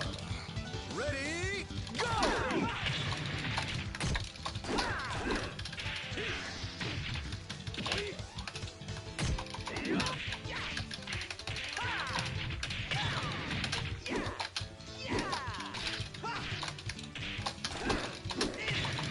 Knockout.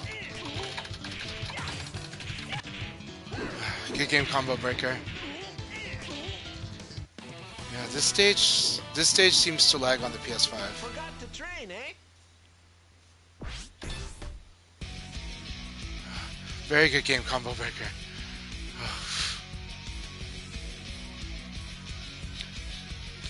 I like the way that you mixed dash with guard break. That always drives me nuts when you're doing that. Really good stuff. You do need to mix up your wake up option though. You stay down maybe a little too much, or at least I don't notice when you're tech rolling. So I have the impression that you're always staying down. So I'm getting that 6-6 KK. Um, but simply tech roll and block is good, right? Unless I'm starting to do guard break on you, that's pretty good. So yeah, um, but always good matches with you. Your Lao's awesome. Keep it up, and I hope you and Drench can keep building up your Laos, and I'll try to provide you guys with as much info as I can to help. Lao is such a fun character.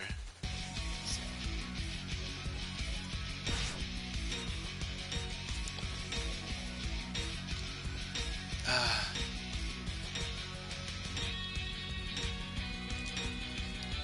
that's true. Yeah, and make sure that I'm doing two of them. Yeah, make sure I hit you with two of them before you show respect to that one. As scary as that is, just be mindful, be prepared for the guard break, but be prepared to evade it. Even though it's a hard one to evade, it's actually pretty hard to evade. Round one. Ready, go!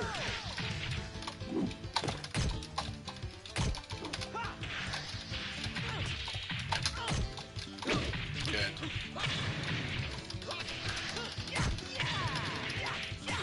Knockout. Okay. So, so Sisha, I'm gonna be testing you. A lot of times, I'll Ready, use long go! sequences to test you, and that is because I'll count on that you might not know them. But then there's also backdash. So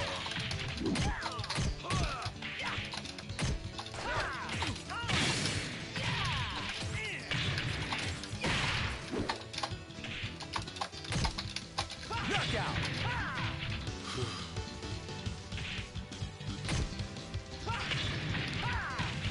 Round three.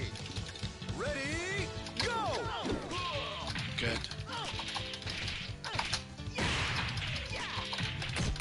good. That is punishable with. You can punish that with punch rushes.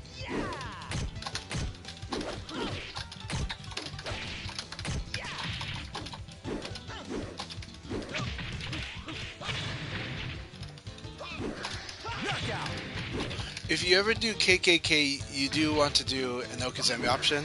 Blaze has amazing Okizeme, so if you think I'm going to stay down, you could dash and I low want a punch, I think. serious fight. You could also ground throw. If you think I'm going to attack roll, then you have a lot of options too. I think that's the whole thing. Yeah. So I'm going to join the Discord.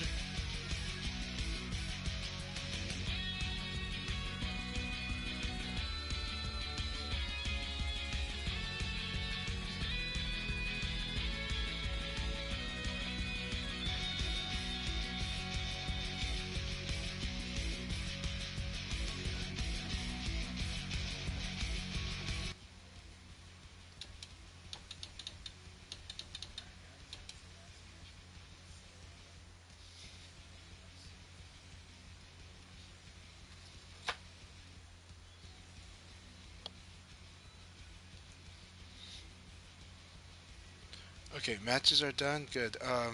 So El Cheetos, you can always join the league anytime. You can join it, but or at least during the intermission. So when we're between league sessions, you can join. So yeah. So even if you wake up late, you can join the league.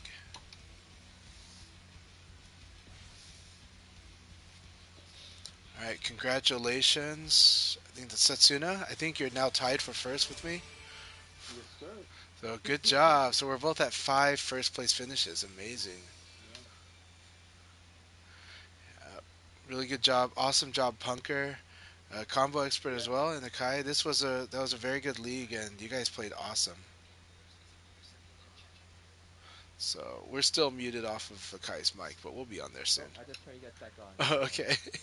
Congratulations. Congratulations, Akai. And again, congratulations, Setsuna. You're now tied for first. So let's see. That was awesome. That was a really good league. So, let's see here.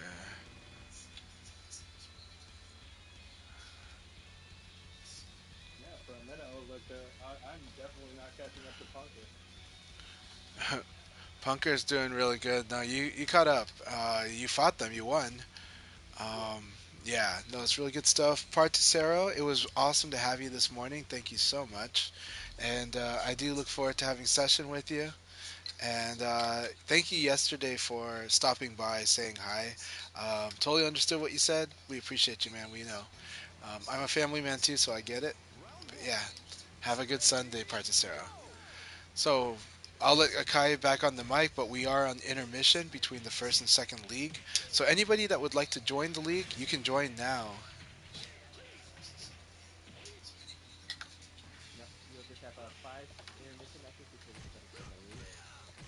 Um, with that, while this is ongoing, we could just go over a little bit what what's been going on, and I'll spend some time by talking about the two leagues I covered. Hey, welcome to White Carla. Round two.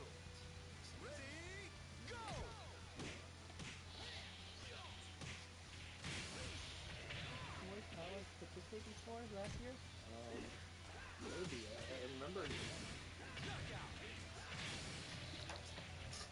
But there's definitely some competition this year. So welcome. Round three. Let's see. Ready, go!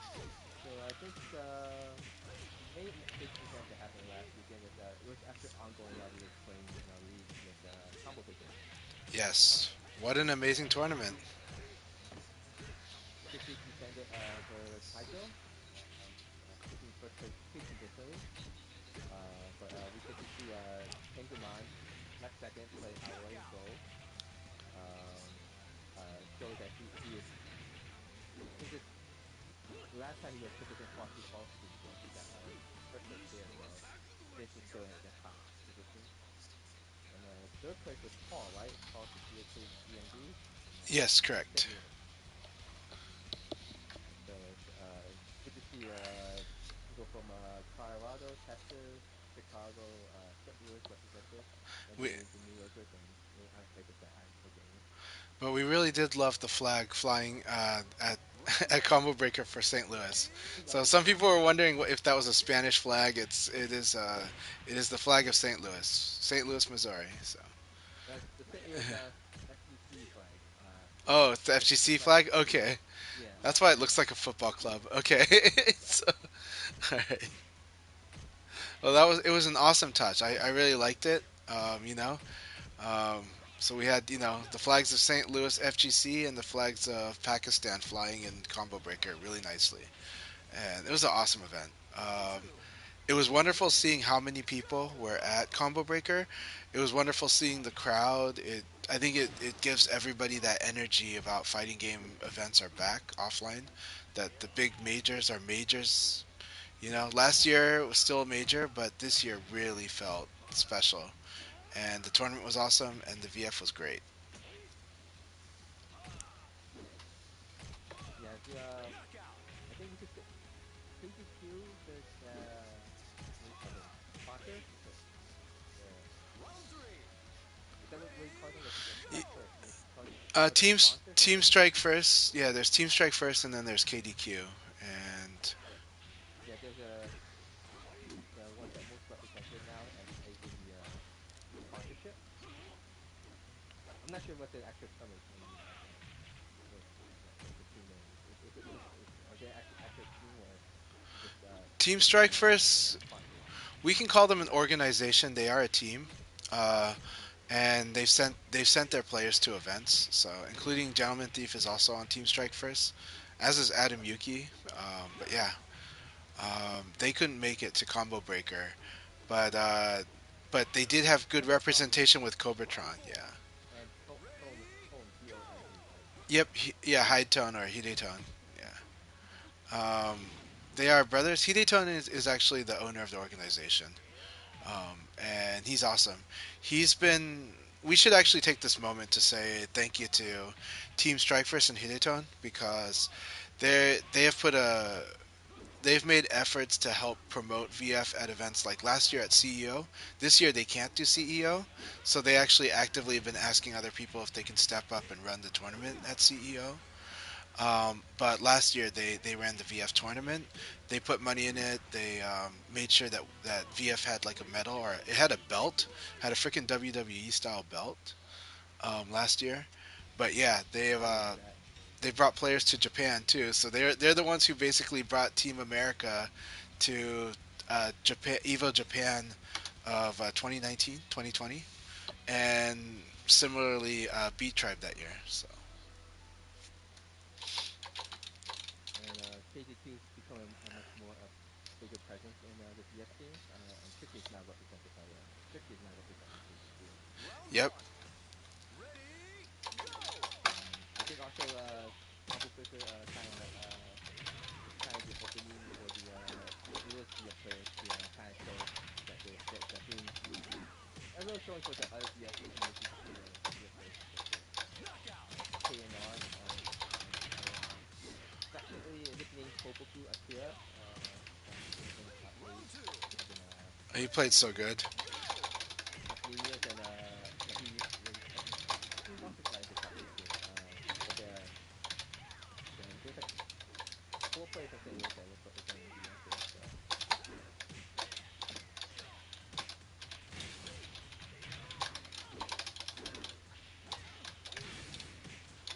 and Combo Breaker led to largest Virtua Fighter Ultimate Showdown offline tournament so far this season. So Round three. Ready, go!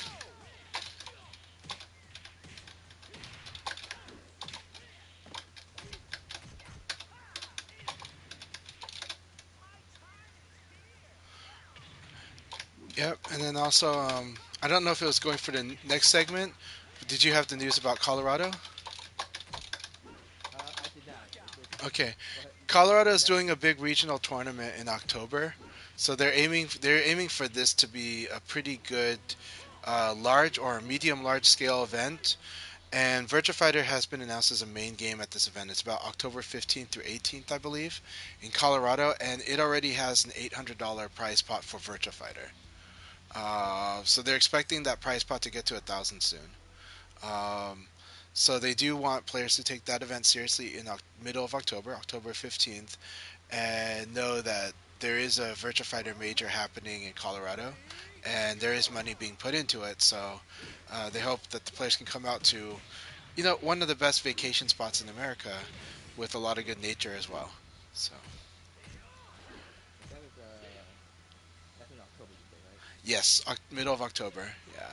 But a lot of people have to book their tickets now because I knew people that wanted to go to Combo Breaker in Chicago, and ended up not going because even though tickets were maybe around 500 about 3 months ago, they ended up about $900 the week before or the 2 weeks before. Knockout. So Yeah, they get expensive.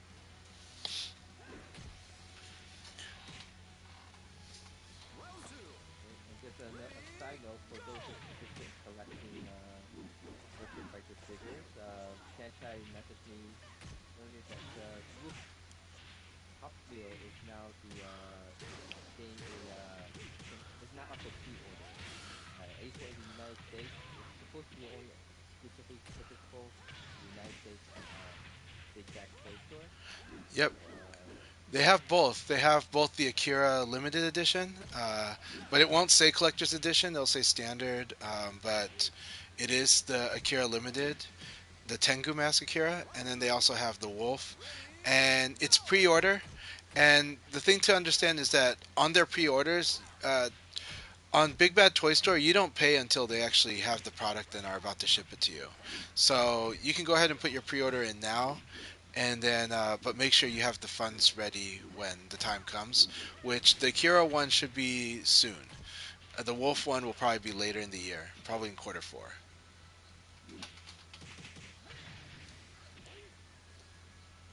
and if anyone's wondering what will be the next figure, unless they change their schedule, the third schedule that's been getting figure made is Gex. Yeah, Jackie definitely deserves it, but at the same time, you kind of wish that they would have like I don't know Sarah or Pi right now. you know, That would be nice. Sarah and Pi. like I think Sarah's the most popular, but Yeah, or you can buy yeah, Jackie and put Kenshin and like there you go. Subaru and stuff. Or you can do is like I always say, you can get a Tao Pai Pai figure and call it Lao. You can also get like a Nina figure and call it Sarah. So not to rip on our game because Zero they suit, came out. zero suit Samus. Yeah, there you go. Zero Suit Samus also makes a good Sarah. So so just that's a collector trick, right? So no nobody will know once you put them in the collection. So yeah. Alright, so this is the last match before we begin the second game of the day. Patch code is 0604 for anyone who's last minute wants to join.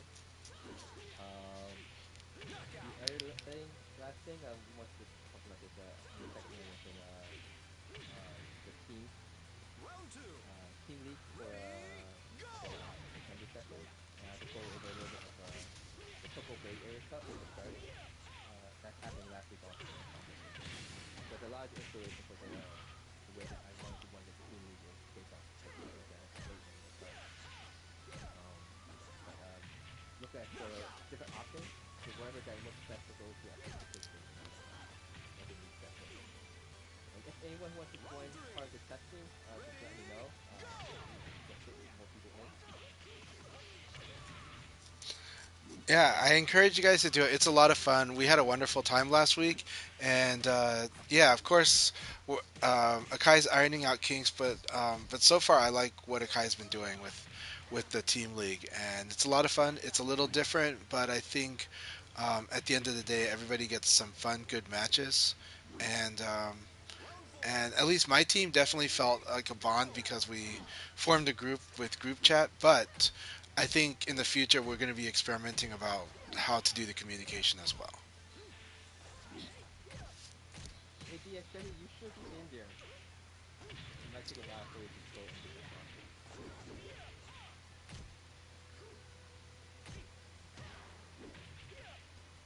Yeah, the problem with my team as compared to any other team was that I was running out of time to get myself to be able to communicate with my team members. Yeah, it was hard. The only way that I was able to follow was to basically communicate through the Twitch chat on your channel. But I communicated with my team directly, but that cut us off from everybody else. So, but I think yeah, it's a tough call. All right, good luck everybody. Alright, good luck everyone. If anybody's there.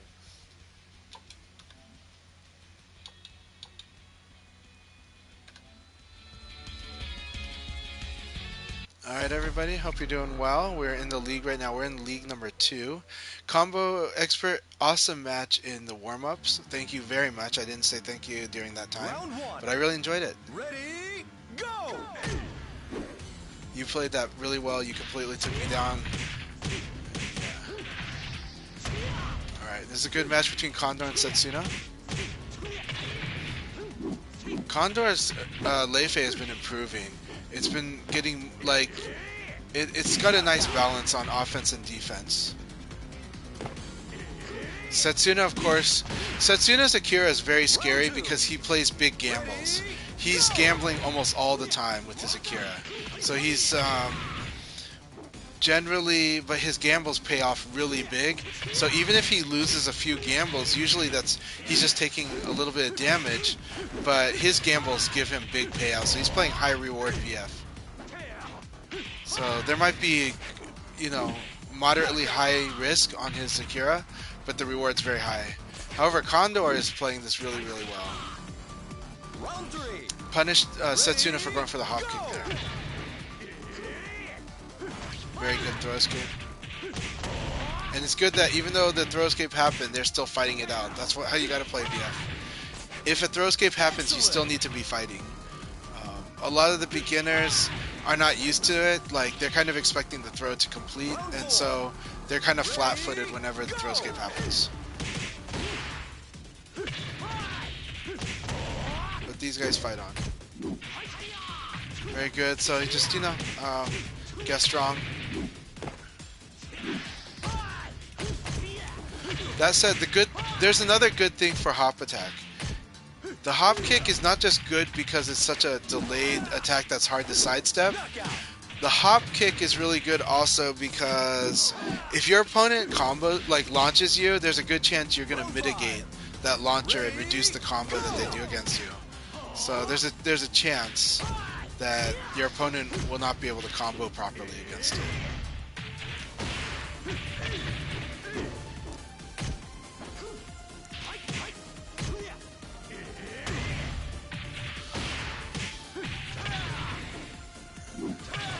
Knockout. Yeah. So the hop kick, why is it good? It's a mid, it's a launcher, but mainly because if your opponent sidesteps, it buffers a sidestep, it typically beats that, and that's because you'd have to evade the part of the kick, not the hop, and that's really difficult. It comes out of the delay timing, and so it's a small window to actually evade that. So you kind of just want to block or attack. Like if he's mixing up hop kick, you should be guarding or using it like a high attack that's like a normal launcher or just a high attack. But it's scary doing those options because those are not really good options outside of someone using a hop kick. So that hop kick really warps the mix-up, makes it harder. It makes sidestepping especially bad. All right, Silverbolt, here we go. Keep working at it.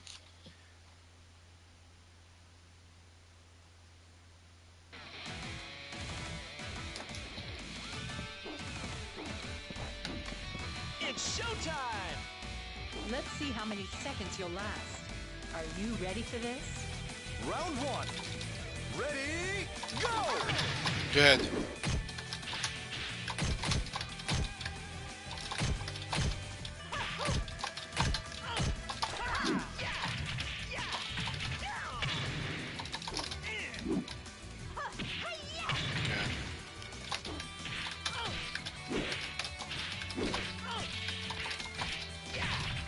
I cannot do my combo. Knockout. Alright, that was only because he was slow. If he had buffered in the low punch, he would have won. Round two. Ready, go!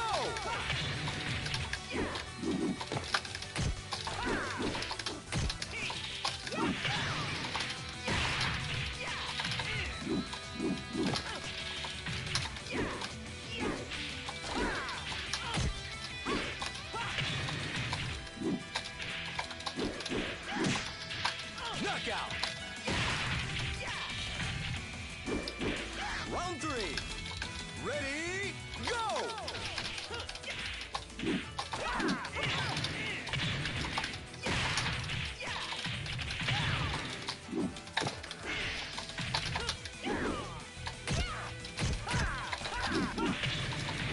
Knockout.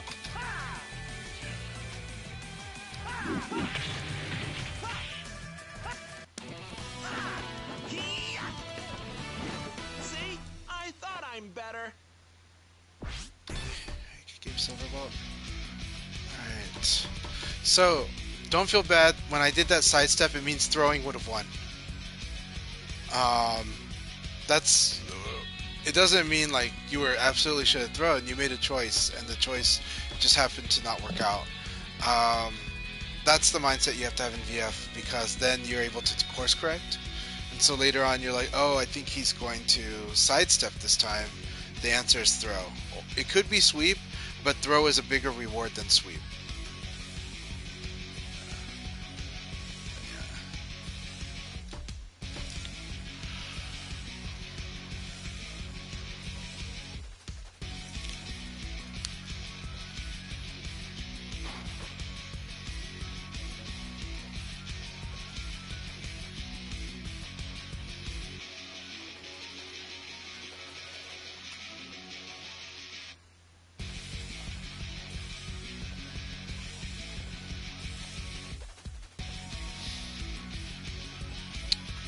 Yeah, Lao style is Tiger Crane, so it's a combination of Tiger style Kung Fu and Crane style.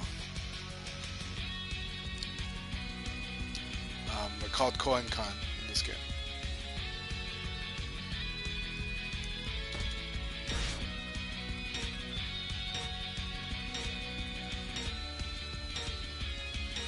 Alright, me and Setsuna? Yeah, this will be a lot of fun. Let's see how this goes. He took it last time? I think he took it. Did I take it? Maybe I took it. I Round think he one. took it. Ready, go!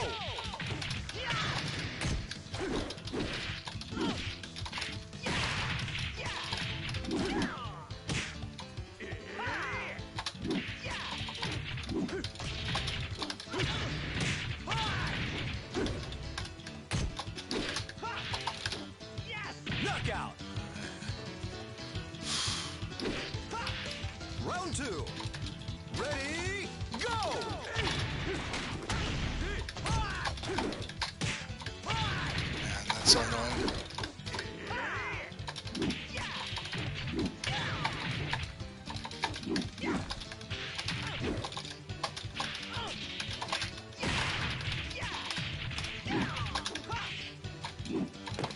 Knockout.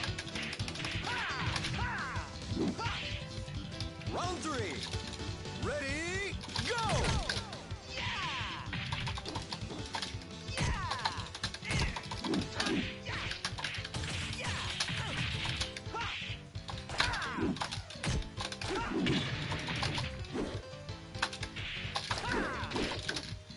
Knockout.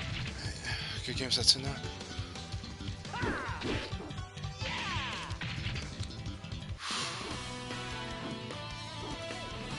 I want a serious fight.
Akai and Sisha, that is a very patient battle.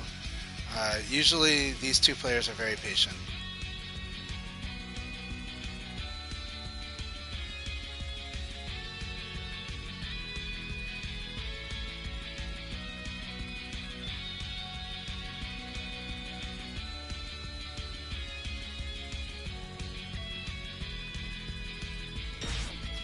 Actually, Lao, I think, is Tiger and Hawk. And Pi is Crane. Yeah. It might be Tiger Crane. Alright, here we go. Alright, Combo Expert. Here's our battle. Let's see how this goes. Combo Expert beat me up pretty good in the warm-ups. So. Ready, go!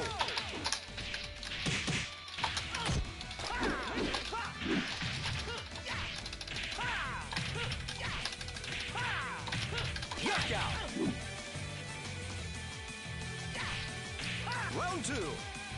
Ready, go!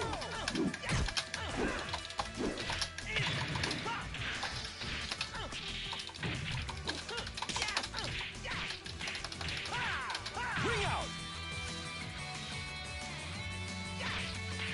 Round three. Ready, go!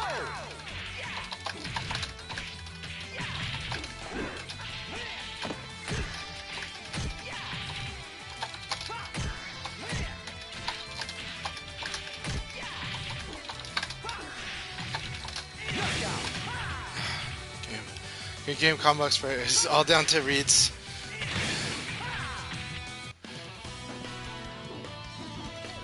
Forgot to train, eh?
Sorry about that. I just guessed correctly on.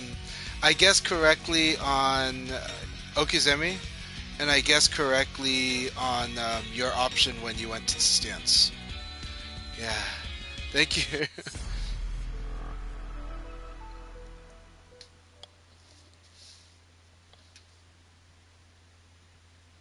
Round one. Ready, go!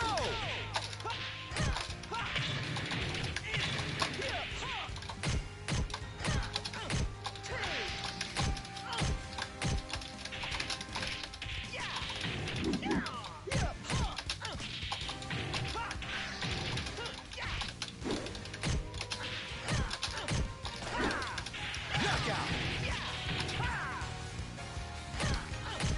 Round two. Ready, go!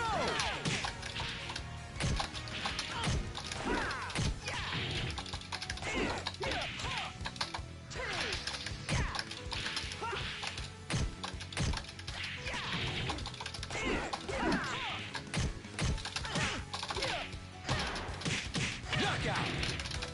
Oh, I almost lost you. You almost eliminated me from the Round tournament, three. BX Jackie. Ready, go! That was brilliant.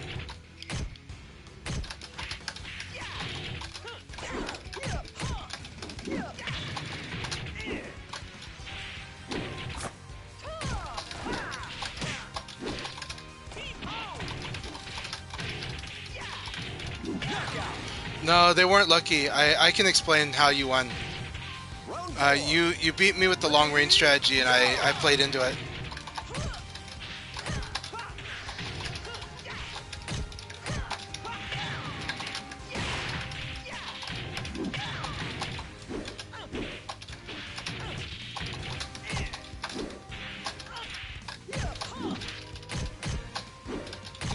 Knockout. All right, good game, Blurring. Yeah, you were doing the long range, and then you. What was really good was you transitioned to general neutral, and Jackie typically wins the neutral, so you did great. I was tilted.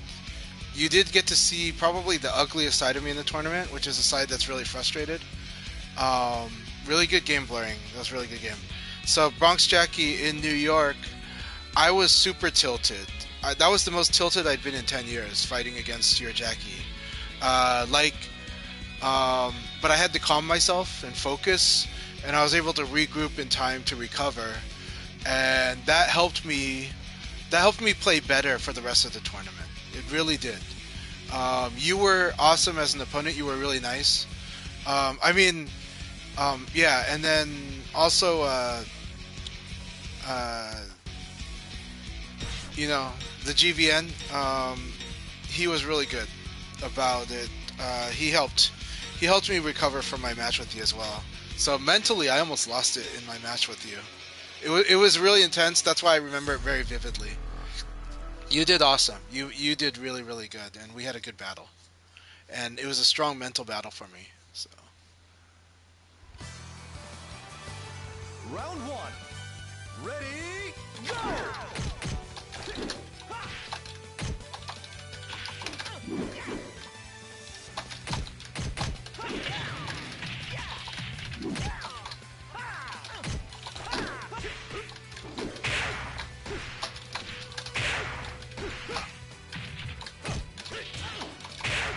I'm dead.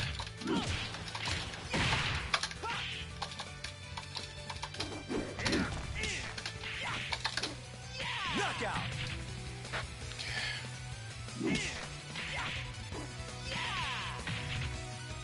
Round two.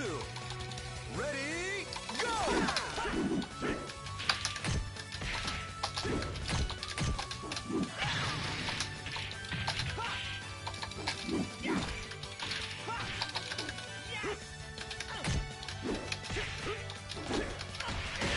I'm like missing too much stuff. I don't know why.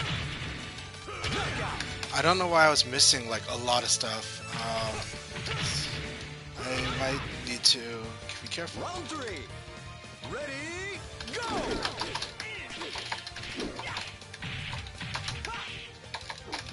Damn, John.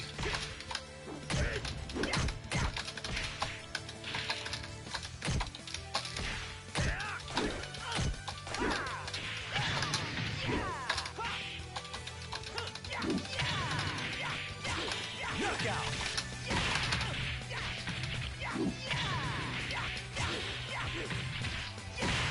Round four. Ready, go!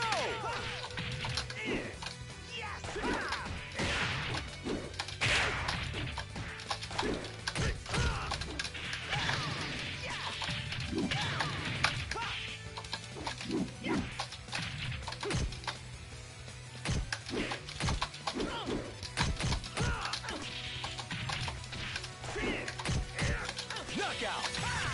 Good game. Very good game, Punker. That was very stressful. So that was awesome. Forgot to train, eh?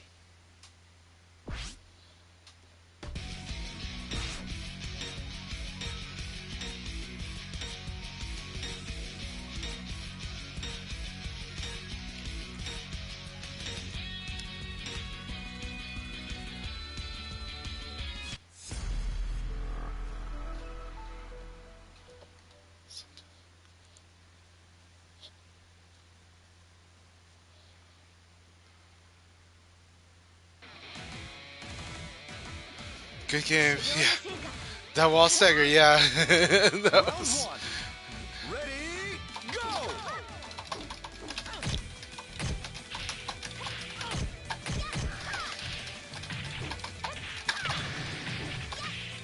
very nice.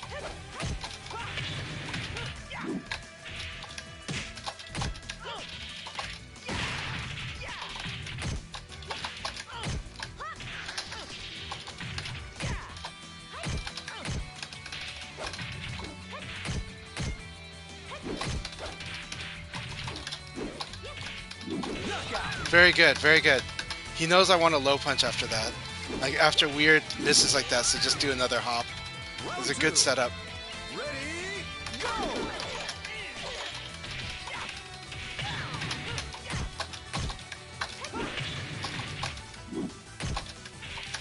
My time is here.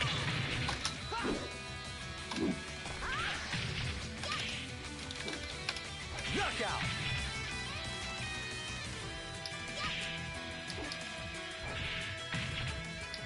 Round three. Ready, go!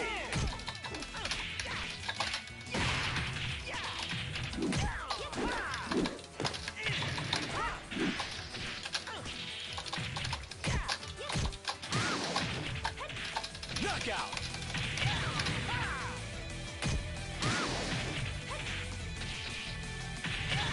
Round four. Ready, go!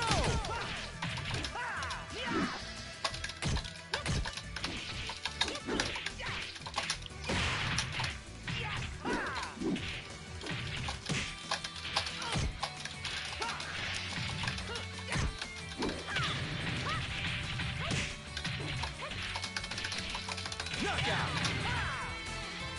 Good game, Akai. So that is one attack against that option is 4 PP.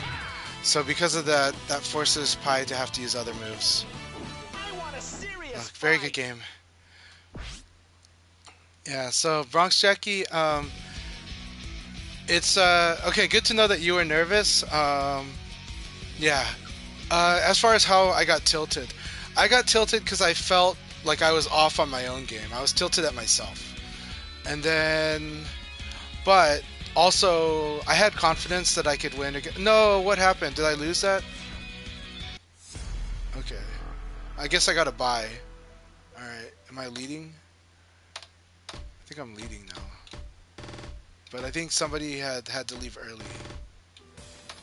So, I see. No. No, what's going on?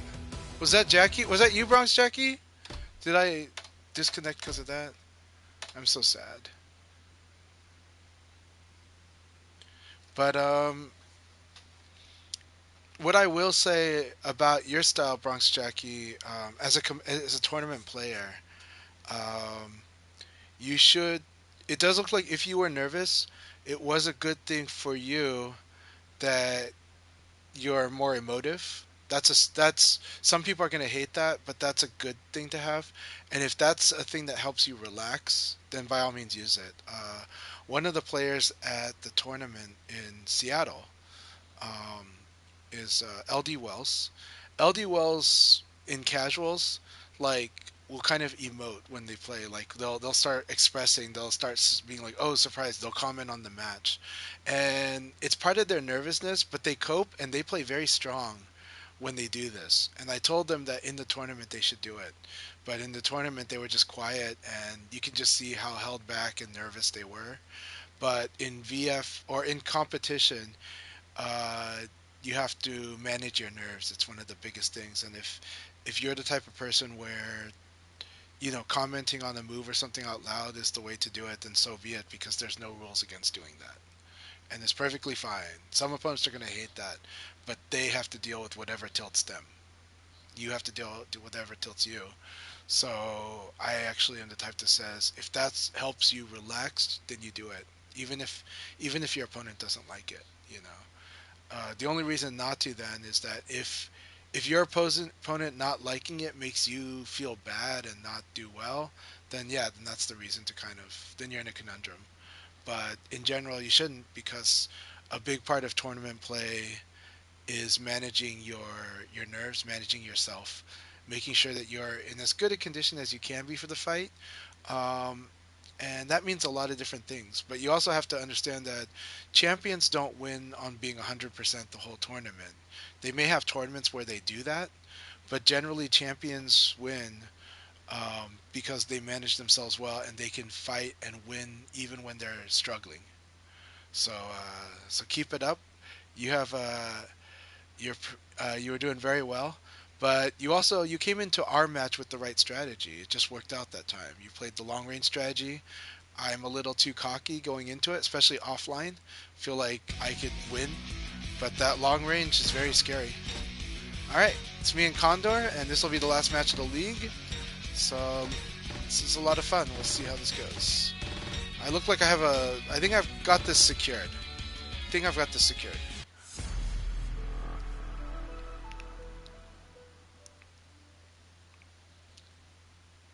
But the match with you strengthened me in for the rest of the tournament. Totally strengthened me.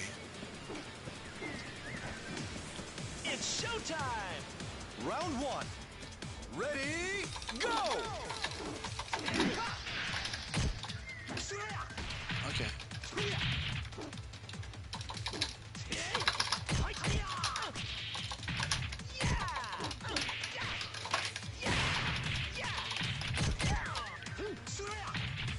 This must be forward throw. Knockout!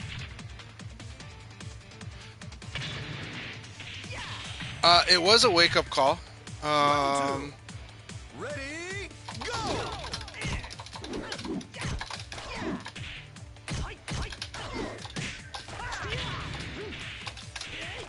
Oh my god, these traps got me good.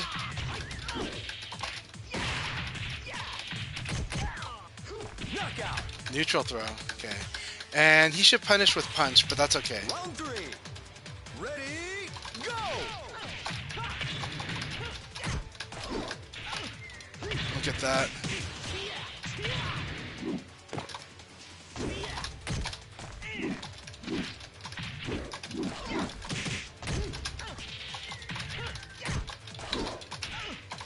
That's so bad. Never backdash after someone evades you. I'm still gonna lose to Kondo right now. But let's try it. Let's deal with this. Lei Fei is a hard part for me because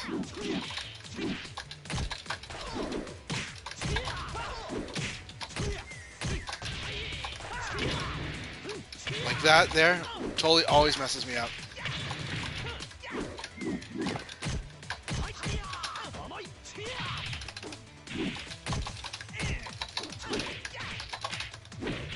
Damn it.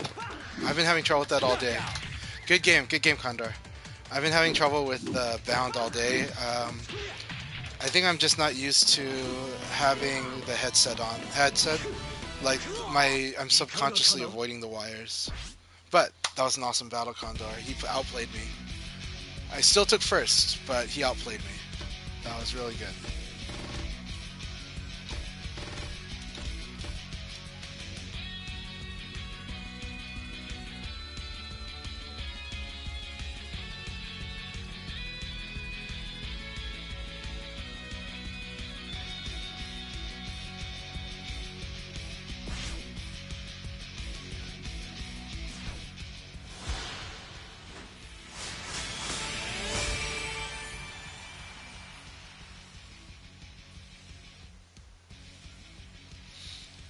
Congratulations to excellent counter set for doing that the first time in the three-way tie.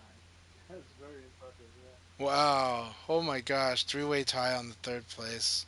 That's amazing. Wow. Yeah, good job. Congratulations, Setsuna and Yeah. Punker and Same Combo time to Expert you. Condor. Thanks. I did really well there, but man, Condor completely outplayed me. The the late phase sequences really mess me up. If I do a low punch where I like to do a low punch, I'm gonna get killed. Yeah, it's good. It's good stuff. Condor outplayed Yeah. me. Who was I telling that Condor was tricky? It was last week. Last week. Uh, Yeah. Condor is definitely a dark horse, man. You never know. yeah, He's Yeah, got some crazy setups. he already won first prize now in the Pioneer. Yeah. it's been awesome. All right. Round one. So, hey, welcome to the Philippines. We'll start the countdown. 3 seconds before we begin the last stage of the air. And I'm I'm gonna just get going some to water. okay. I'm just going to use this as a way to I'm gonna get some water too. I'll be right back. all right, get some paperwork done, and we can go over a little bit about the team stuff. Knockout. Tina, Tisha, okay, okay, Tisha. Round two. So Ready, go! May City tag team replacing Tisha because she don't play Oblay, so sometimes he uses Oblay Leon. And for those who watch the stream and want to participate, passcode is 0604 for North American region. Knockout.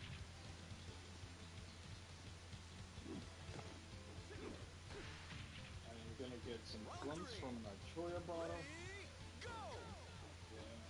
Yeah. Last week I got a local liquor store guy. Well, it was beer and wine. Maryland's laws for that is kind of weird, so I got him into ordering some Choya, and then he ordered a lot. So I'm like, okay, I don't think Excellent.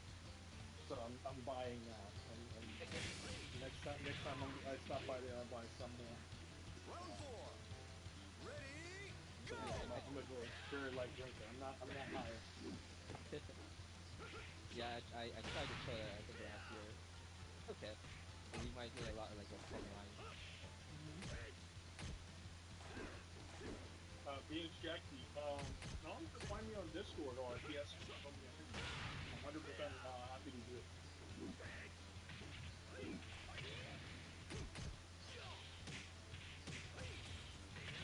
Because knockout. those not familiar with this Japan team, one of the more regular and plays a lot of strong Round players five. participate in the Leon Ready, a team go! tournament um, called the Tokyo Bay Area Cup. Now the Bay Area Cup is unique in the sense that the players stay with the same team for the entire year. It's a monthly Leon A team tournament, in which at the end of the year, the whole team, which can be like 6 players on it, will compete in the finals. Um, there's a link on here in the VSBC Knockout. download. And so what? This is start of June, right? So there's been already 5 Bay Area Cups. Update Global. So,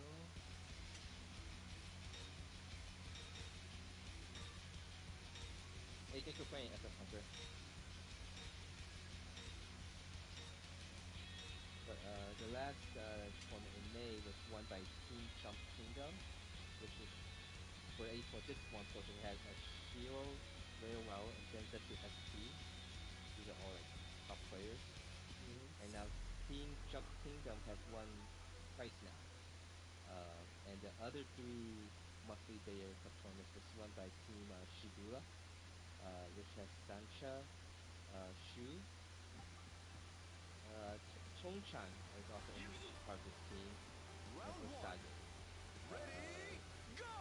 and how the system works, oh, and Entan, that would be the fifth player on this team, is that if you actually look at the virtual fire TC Nakama link, all the team Shiburas actually have virtual fires, be Koego or Vincent or Arashi.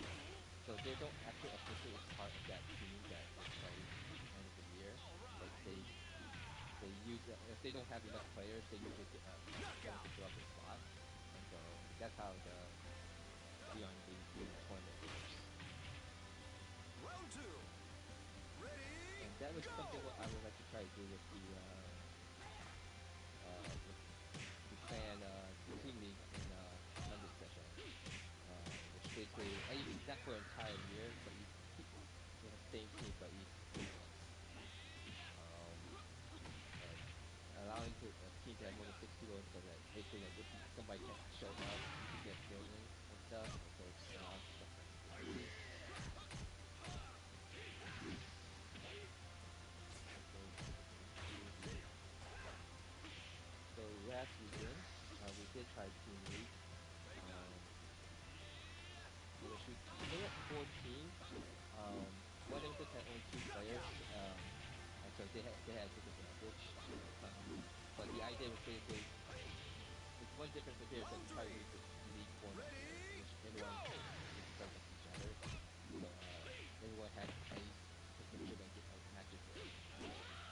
So here we just show that 2 of the teams that won the most was the blue team that was made of Chanchai, Condor, and Berry, the 4 Inklings, and then the red team, Knockout! Setsuna, SF Hunter, and Kaku Zero. Those 2 got the most wins, so they then go into the Round four. actual team battle Ready, again, go!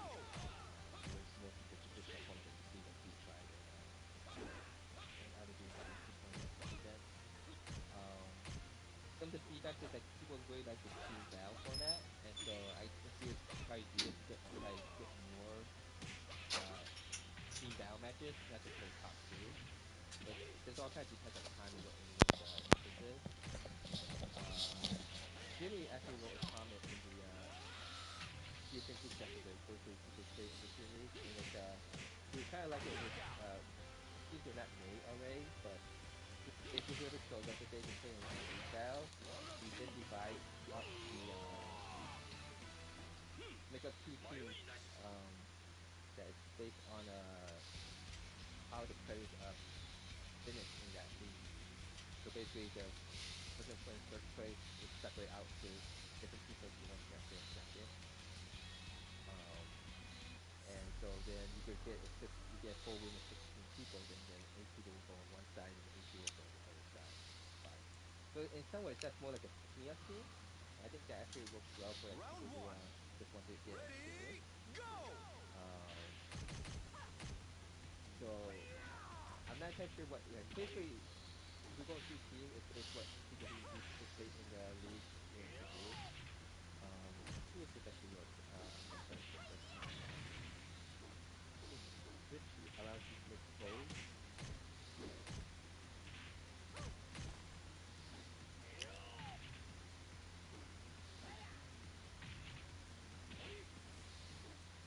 Knockout! Okay, it does not allow me to make the poll, so Round two. Ready, go!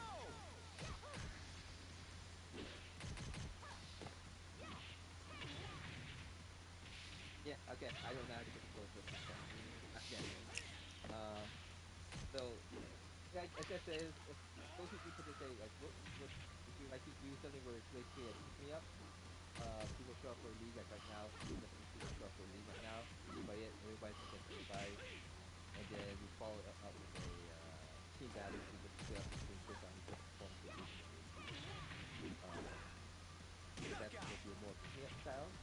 And then, or we could do the way in which we make up teams that last for 3 months. And so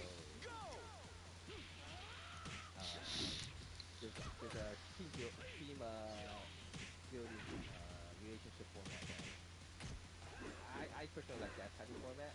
I think it reinforces the commitment of players. And it's a little bit more rewarding when you play consistently.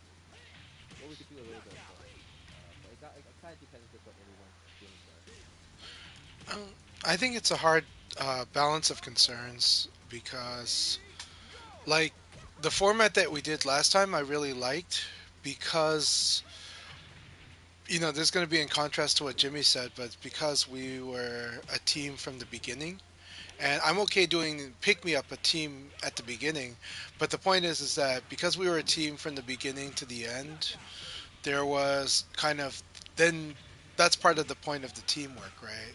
Is to kind of yeah, we're all playing in the league. We didn't actually, most of us didn't know that we were going to end up having a team versus team playoff like final. Oh, But did not. Okay. but the idea, but if we had known, that would have been really cool, right? Because the combination of the two, having going through the league and cheering for each other, was really fun, was nice, and I was giving tips to my teammates. And then going into the playoffs, now we have this pressure on how we're going to function as a team. And while we couldn't figure out how to figure out who plays first, second, and third, we were at least talking about it, and we were trying to like cheer each other on and stuff like that, and and kind of supporting each other. So I like when we're doing teamwork, we want camaraderie, we want that collective growth or that collective goal, and I think your format last week had that. I think so. It's a tricky thing to figure out, but that's just my 2 cents. Because I know, like for example, with VFR, they already won like the railway series, DMV team tournament. That's more like a pick me up team tournament. That happens every 2 weeks. And then the Bay Area Cup is the one you make it teams that last. So basically the whole year. So just things to think about as we figure out what we want. But next week we will try again. We'll see if we can fit more people. So we hope it'll work.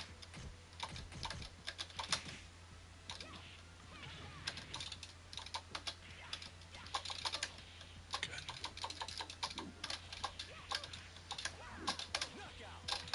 very nice silver ball.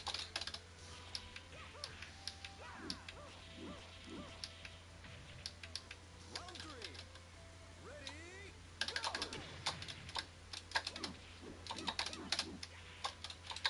loading now. Service error. Dragon moment. Okay.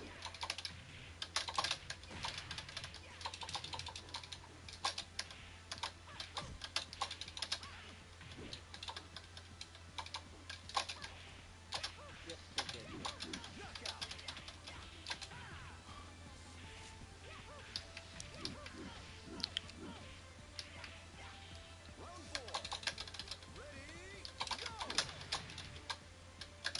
Alright, we have 2 more matches to go before the playoffs will begin.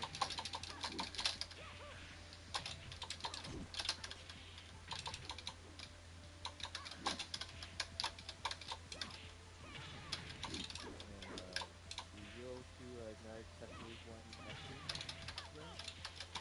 So those who did not participate in the first test one, if you want to participate, just let me know. I'll add you into the group and we try to fun.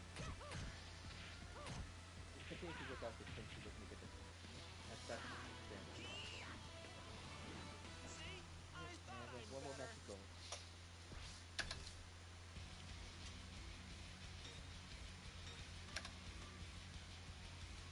One thing though, I also mentioned last time was communicating with your teammates. Well, the first one we won, it was just still basically was just came in and playing, so everything was kind of done at last minute. Right.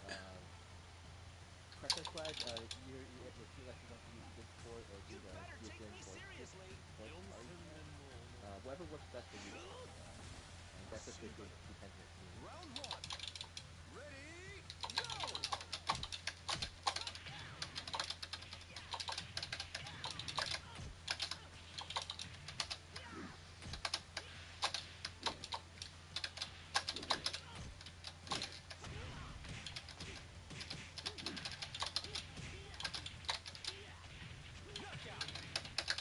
Man, Condor's meaties are on point. I love it. I have to respect his meaties. Okay. Round two. Oh yeah, that's the spirit, bro. Go!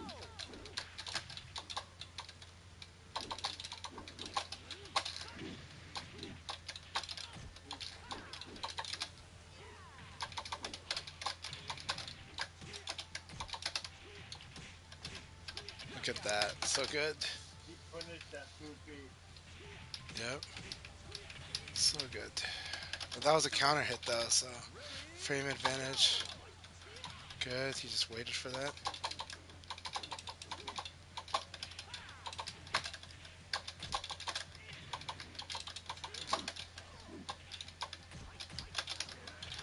Nice. That was perfect.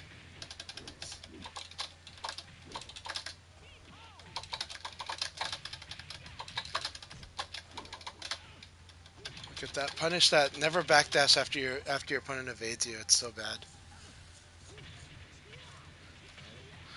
Alright. All right. Good game. Good game. So let's see the answers of the day. All right. Good luck, everybody. Yeah, good luck, guys.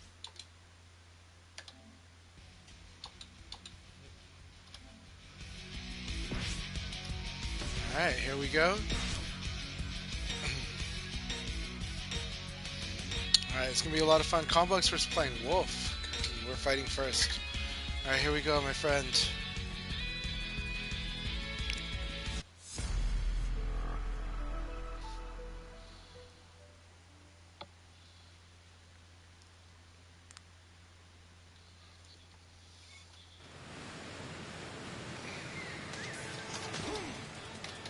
Can't ever picture you winning.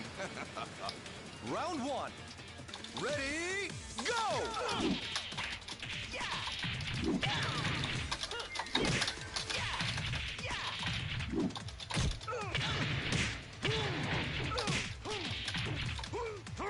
Burning hammer. Wow. He went for it.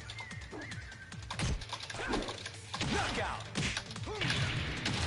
It's a very good change of pace. Round two. Slow pace is Ready, good. go!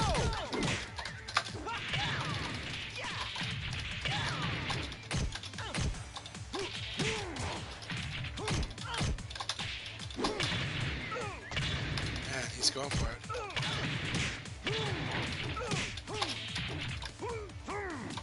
Bring it forward. Okay. Knockout. Gotcha. I might lose. He's really good. I like his Round three. setups. Ready, go!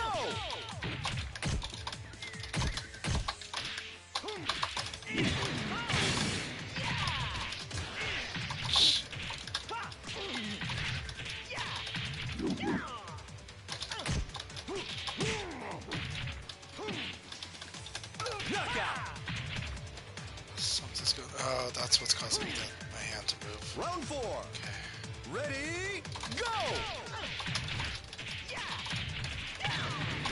Not bad.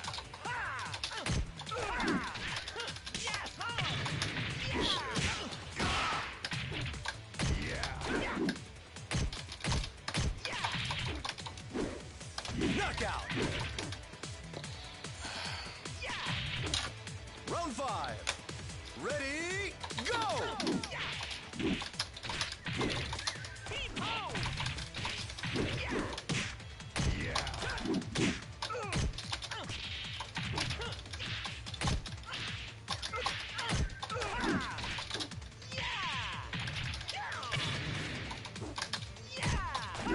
Knockout.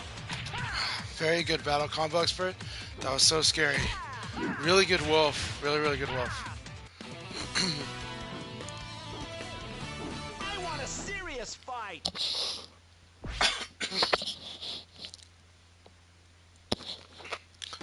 Very good games, my friend. Oh my god, that was good.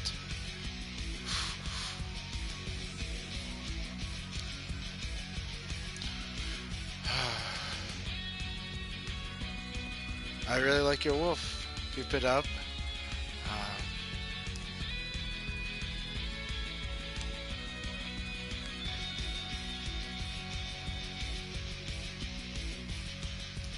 Alright, Akai was able to win the battle against Satsuna. Alright, now we're fighting Zaytigi. What? Oh no, Zaytigi, is your connection off? I'm sorry, Zaytigi. Oh, Zaytigi. What? Oh no, different. Okay. Alright, Silverbolt, here we go.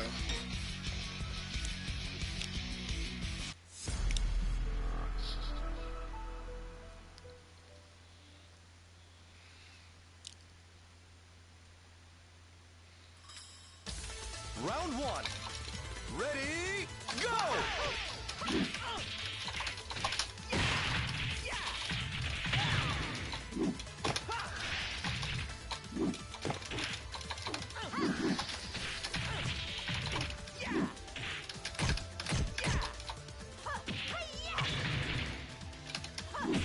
Knockout. Round two. Ready, go!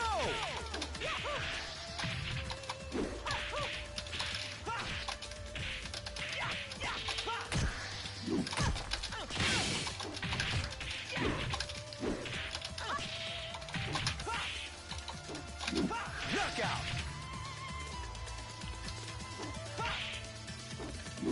Round three. Ready, go!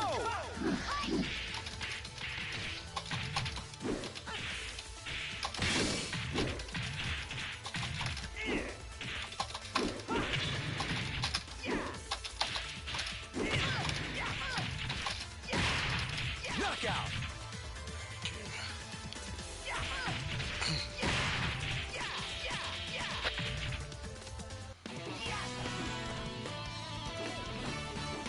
What a knucklehead.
Alright, blurring, here we go.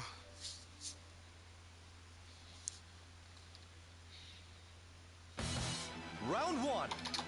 Ready, go!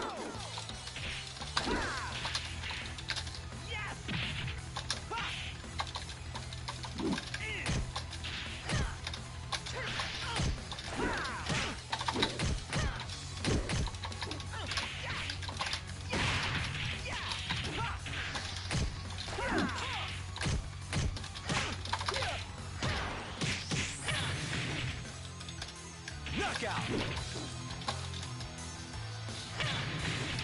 Round two.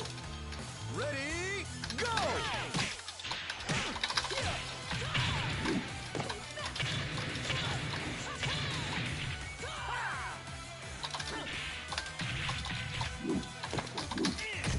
Knockout. Round three. Ready, go!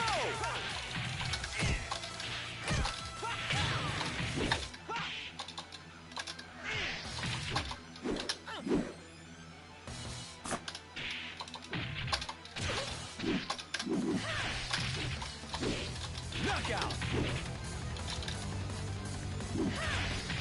Round 4. Ready, go!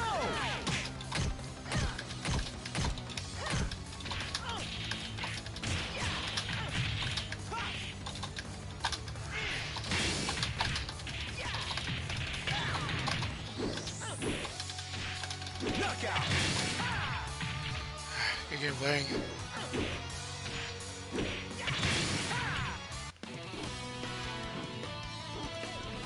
I want a serious fight.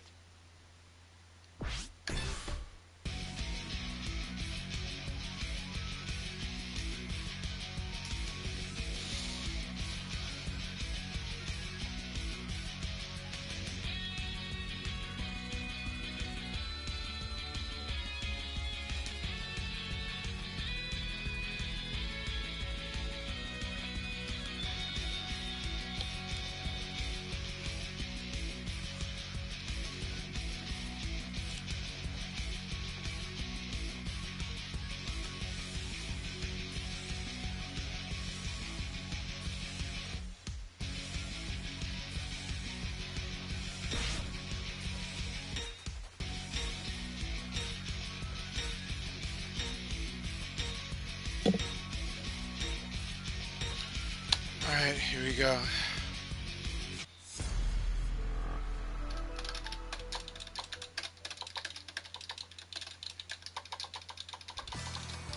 Round 1. Ready, go! Good.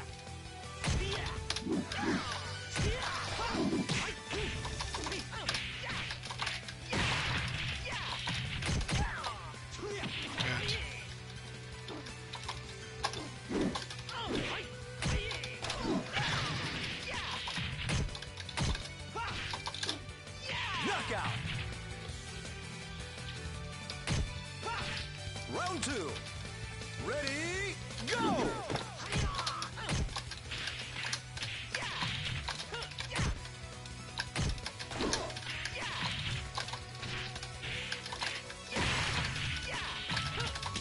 Excellent. Round 3. Ready, go!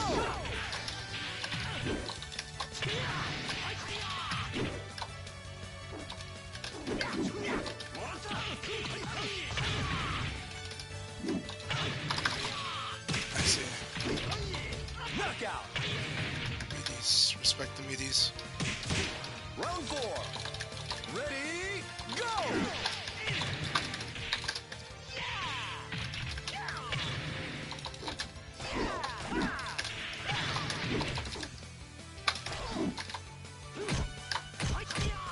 Excellent. Hey, good game.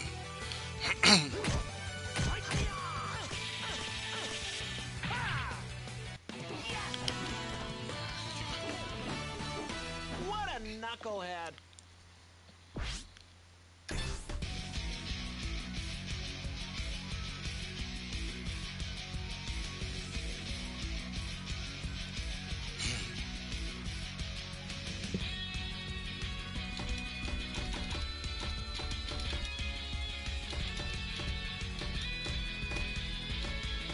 Alright, these really tough battles.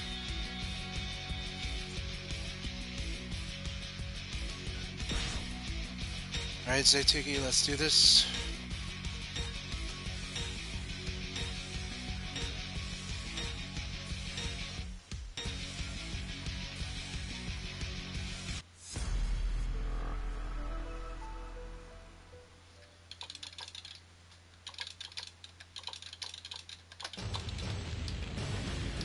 Round 1.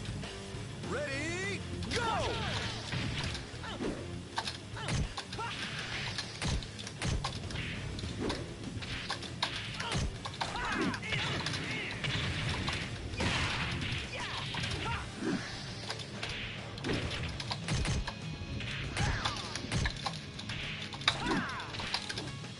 Knockout. Round 2. Ready, go!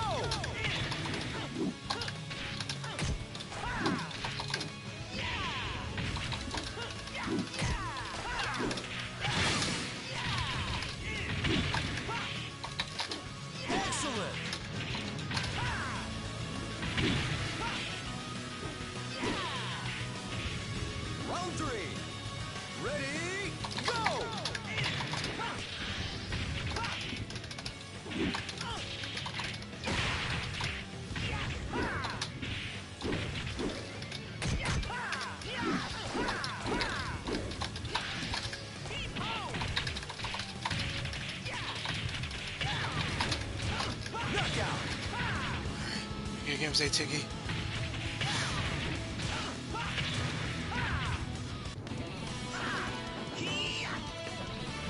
See? I thought I'm better.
Round one.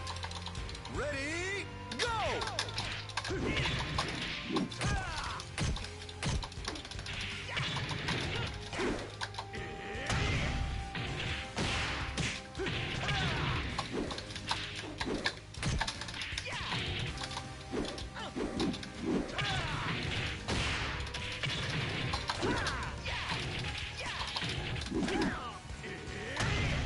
Good game. Good round. Knockout. Round two. Ready, go!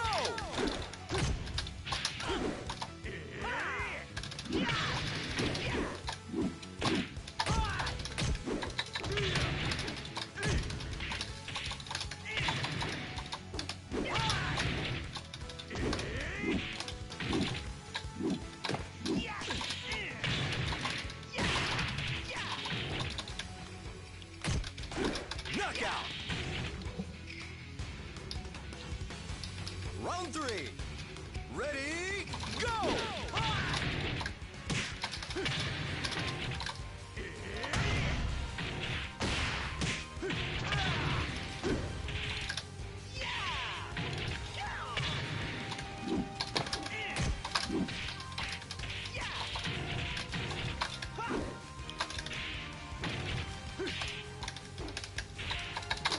Knockout. Damn. I got the wrong throw. Ready, go!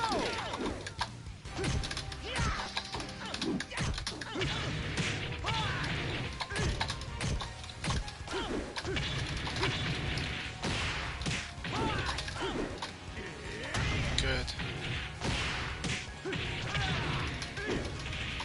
Knockout. Good game, Setsuna. Damn. So, with the camera change, I expected the direction to switch. It didn't switch, but that was good. That was really good. Good battle. So we're dead even. This is... I think Setsuna's going to win this one because Akai, it's probably going to be... Even if I win, it's like a 3-2. And Setsuna has a chance at going... it's a close battle. But I think Setsuna has a good chance because we're even now. We're even on points. So we'll see if we tie for first. Tie for first will be fun. It's going to be hard. It's really hard to do a 3-0 on Akai. So...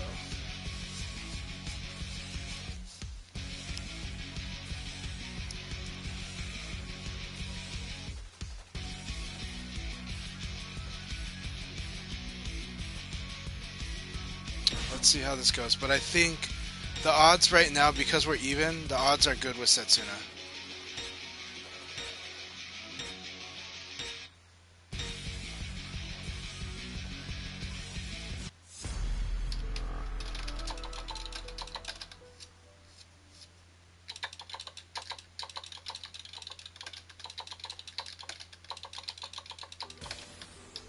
Round one.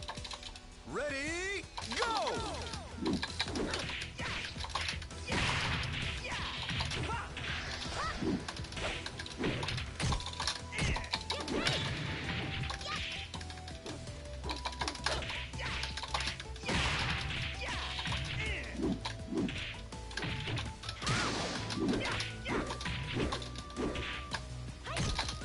Knockout.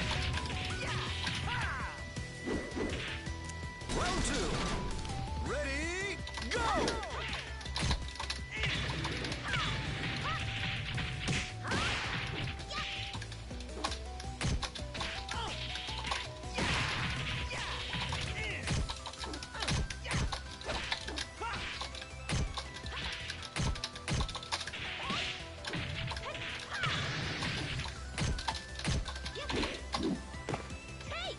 Knockout. That was so good.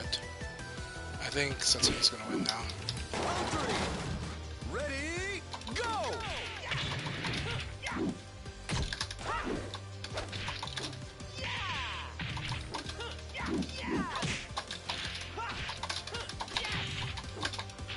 Knockout.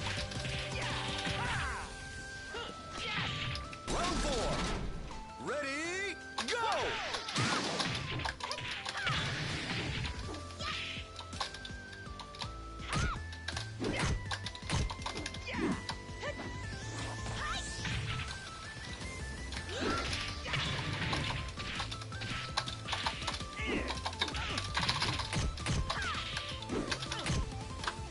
Knockout. Neutral throw. Yeah, Setsuna's gonna win this. It's gonna be a tie. Ready, go!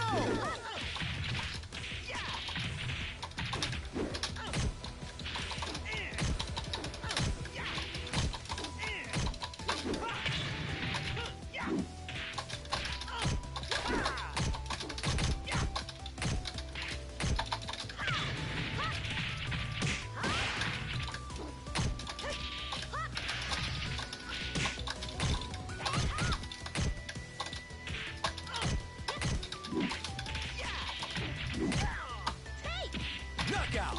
Good game, Akai. Setsuna wins. Alright.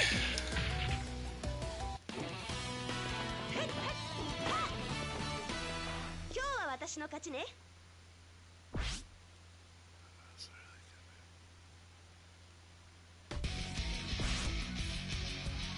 Alright, that was an awesome battle. Congratulations to Setsuna. I thought, Okay, congratulations. That was an awesome battle. No, no, Setsuna tied it up. So that was a really good battle. Really good games. Good games. Jesus, the ultimate spoiler of Akai. Yeah, no, it's good. No, it's a really good battle. That was good. Yeah. That's fine. That was Yeah. That's pretty good. Yeah. I got to my last match and I saw like head to head with Chanchai. I was like, Yeah. like head to head with points too. Yep. So now we're tied for first again. So it's really good. Awesome Yeah. battle. yeah, Setsuna and Chanchai tied for first with, I think 6 wins now? Yeah. 6. Yeah. Congratulations, Conjure, for getting third place. Yeah, his wake-up game was very frustrating to play. Silver ball. It's. I mean, it depends. Like I said, keep it up. You're doing well. You're getting the flow better. Just remember that the problem with the trap that's potentially happening with Vanessa is that you're going to keep looking at attacks as your answer when you're in the defensive position. But remember that sometimes an evade is really good in that situation. Sometimes a block is super good in that situation. So don't forget those. And also don't forget that throwing is a good option too. But throwing is when you have advantage.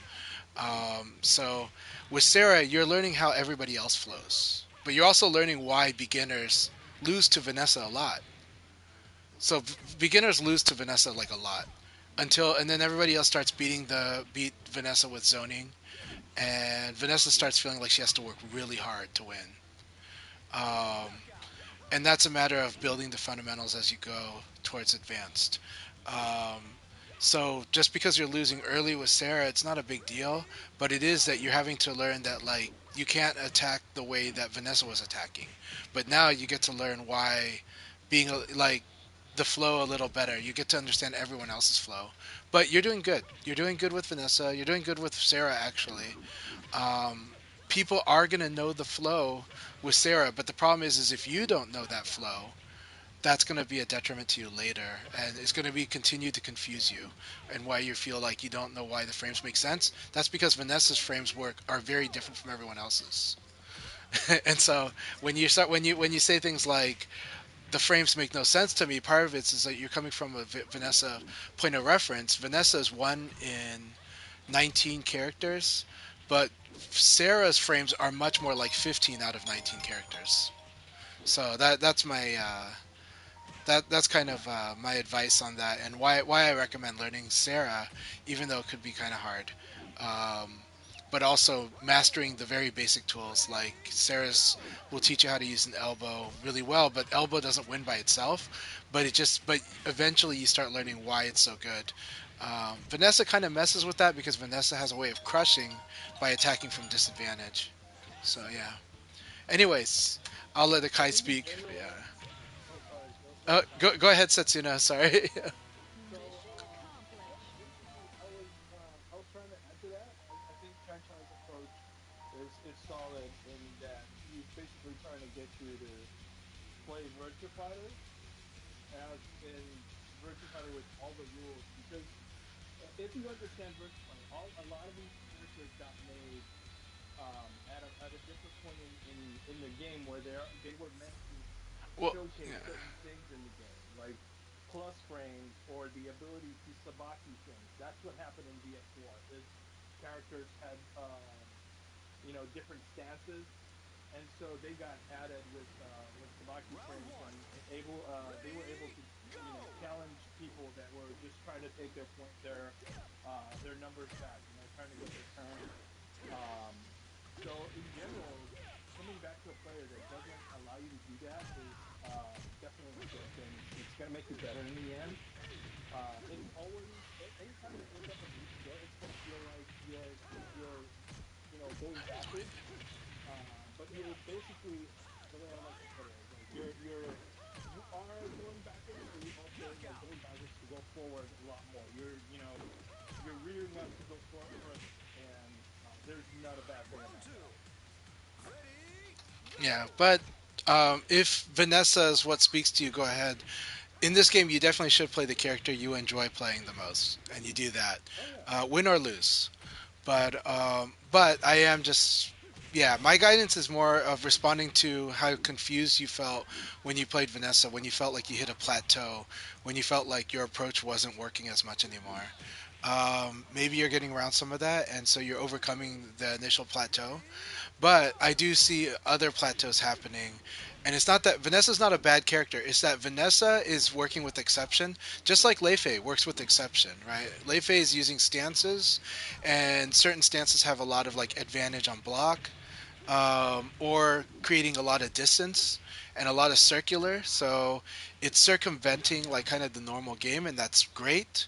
But then at some point, then you have Leifei players saying, "I want to learn how to move like the other characters are moving, and I want to learn how to box the way the other characters." And you can do that with Leifei, but you just kind of have to you have to work on certain other tools that you might not have used at first. But that's VF in general, is learning the whole move list in the long run.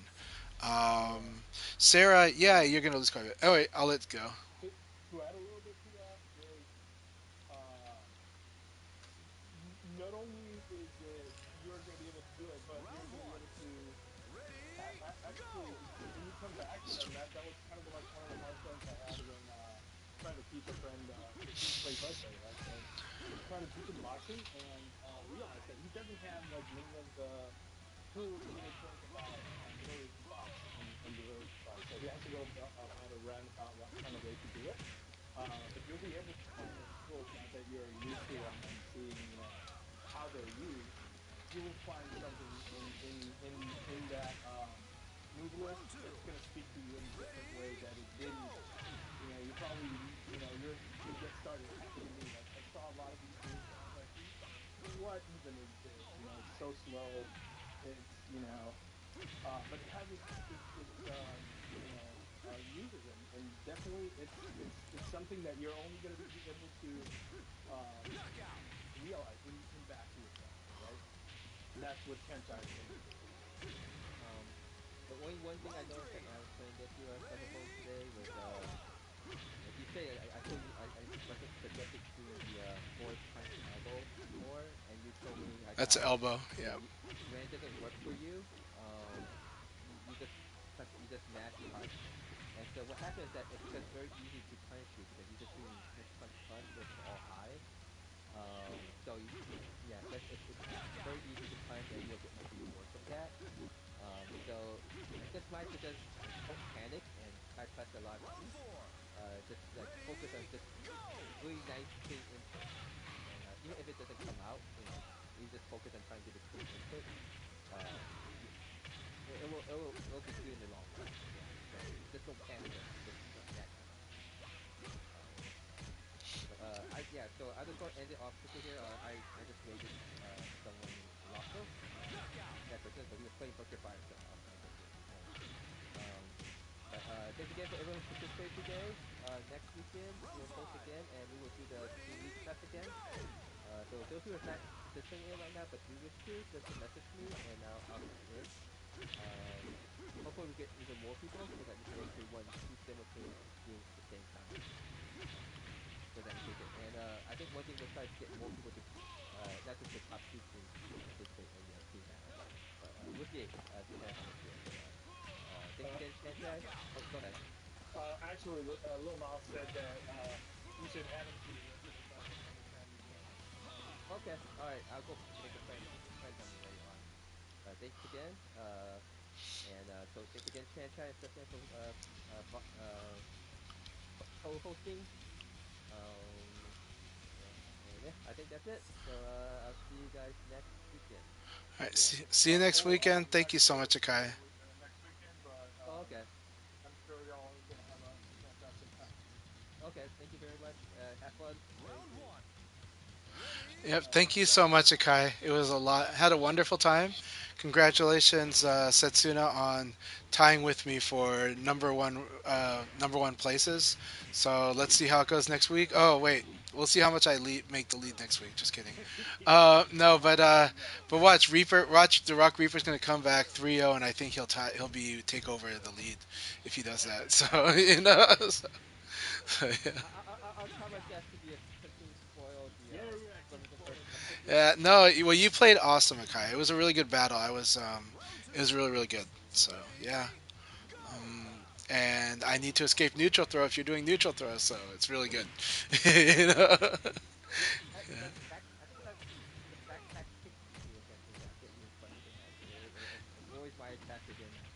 My attack missed and it snapped me. Yeah. Well, the advice. Okay, so the advice on a backdash bait is, if you think it's happening, uh, simply crouch dash forward is a good option, and then react. That's a high kick.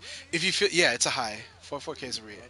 Now that said, I can do backdash into 4-6K, but that's don't worry about that later.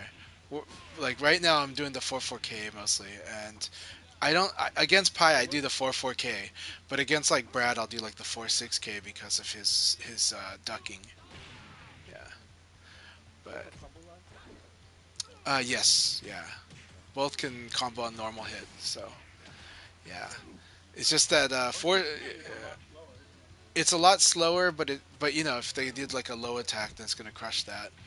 And so yeah, it's just more that 4-4K is something that in theory the Leon player can react a little better, especially offline. You kind of backdash and watch to see if the opponent attacks. The hard part is that a crouch dash looks kind of like an attack when moving forward. So um, when it comes to animation checking, crouch dash is a harder thing to interpret because sometimes you think the opponent's going to cancel that into an attack. So, Do but you yeah. have a launcher from your house, Akai, that would probably be able to go well with that Yeah, I think I know now that I know that it's high. I should do some more Yeah, latest extract of the line. yeah. 66P plus K is really good. It's you use it Against you? more than a no. You use it more than a lot of Pi players, but I wish more American Pi players would use it because Japanese know how good that move is. That move is stupid good. So The only six thing six is P that plus K is really good. Round one. yeah, the only thing is that the opponent doesn't recognize defensive and is going to check a lot. So it's Yeah, so slow that it gets beaten out. So it depends on right, what the opponent does too. So right. against you who say it works Yeah, well, I use that move. yeah. Well, no, but it's okay. So if you're fighting against people that are the way you do it is you condition people and you get them you beat them a lot with what you're doing with the faster stuff, and then once you get them into a defensive mode, 66P plus K. Uh, look, I Round two. I'm able I'm Ready? able to Go! pressure beginners in all type levels of players enough to where they start getting defensive, and that's why guard break even works. Same thing with 66P plus K. It's something where you condition people to be more defensive, and then suddenly this long range low works. That's why Setsuna is able to. Now Setsuna does it from the side approach, but still the Kira players, Setsuna and Paul, are both good at using moves that like this slow that does like long range low. So you'll be able to do it too. I got to go answer the phone. My wife's been trying to call me because we're coordinating Spider Oh Verse. yeah. But We'll need to talk to us at some point. everyone have a good one and thank you all so much. I had an awesome time, and congratulations, Setsuna. Those are awesome battles. So You too, brother. Enjoying a lot. Okay, me too. Cheers. talk to you guys later. Bye.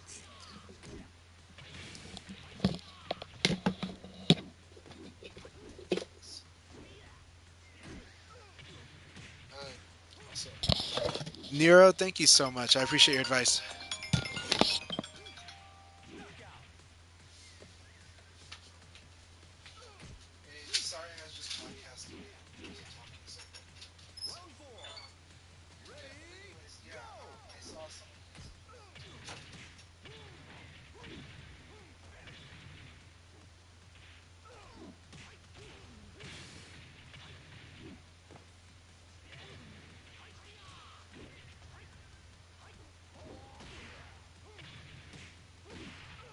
Knockout!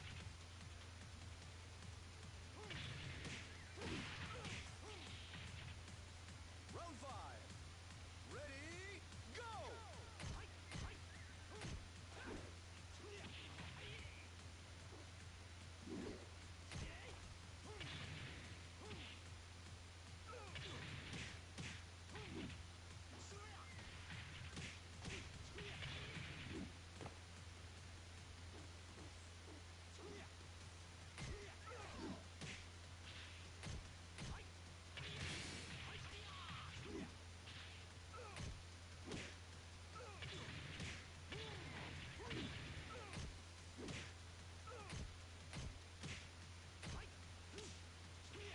Knockout!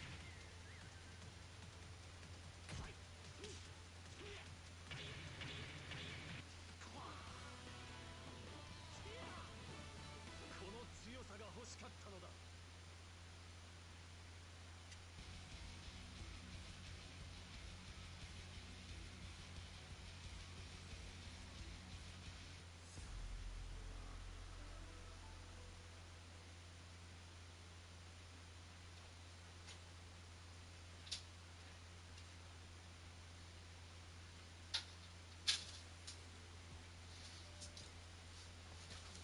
まずはこの技見せてもらおう。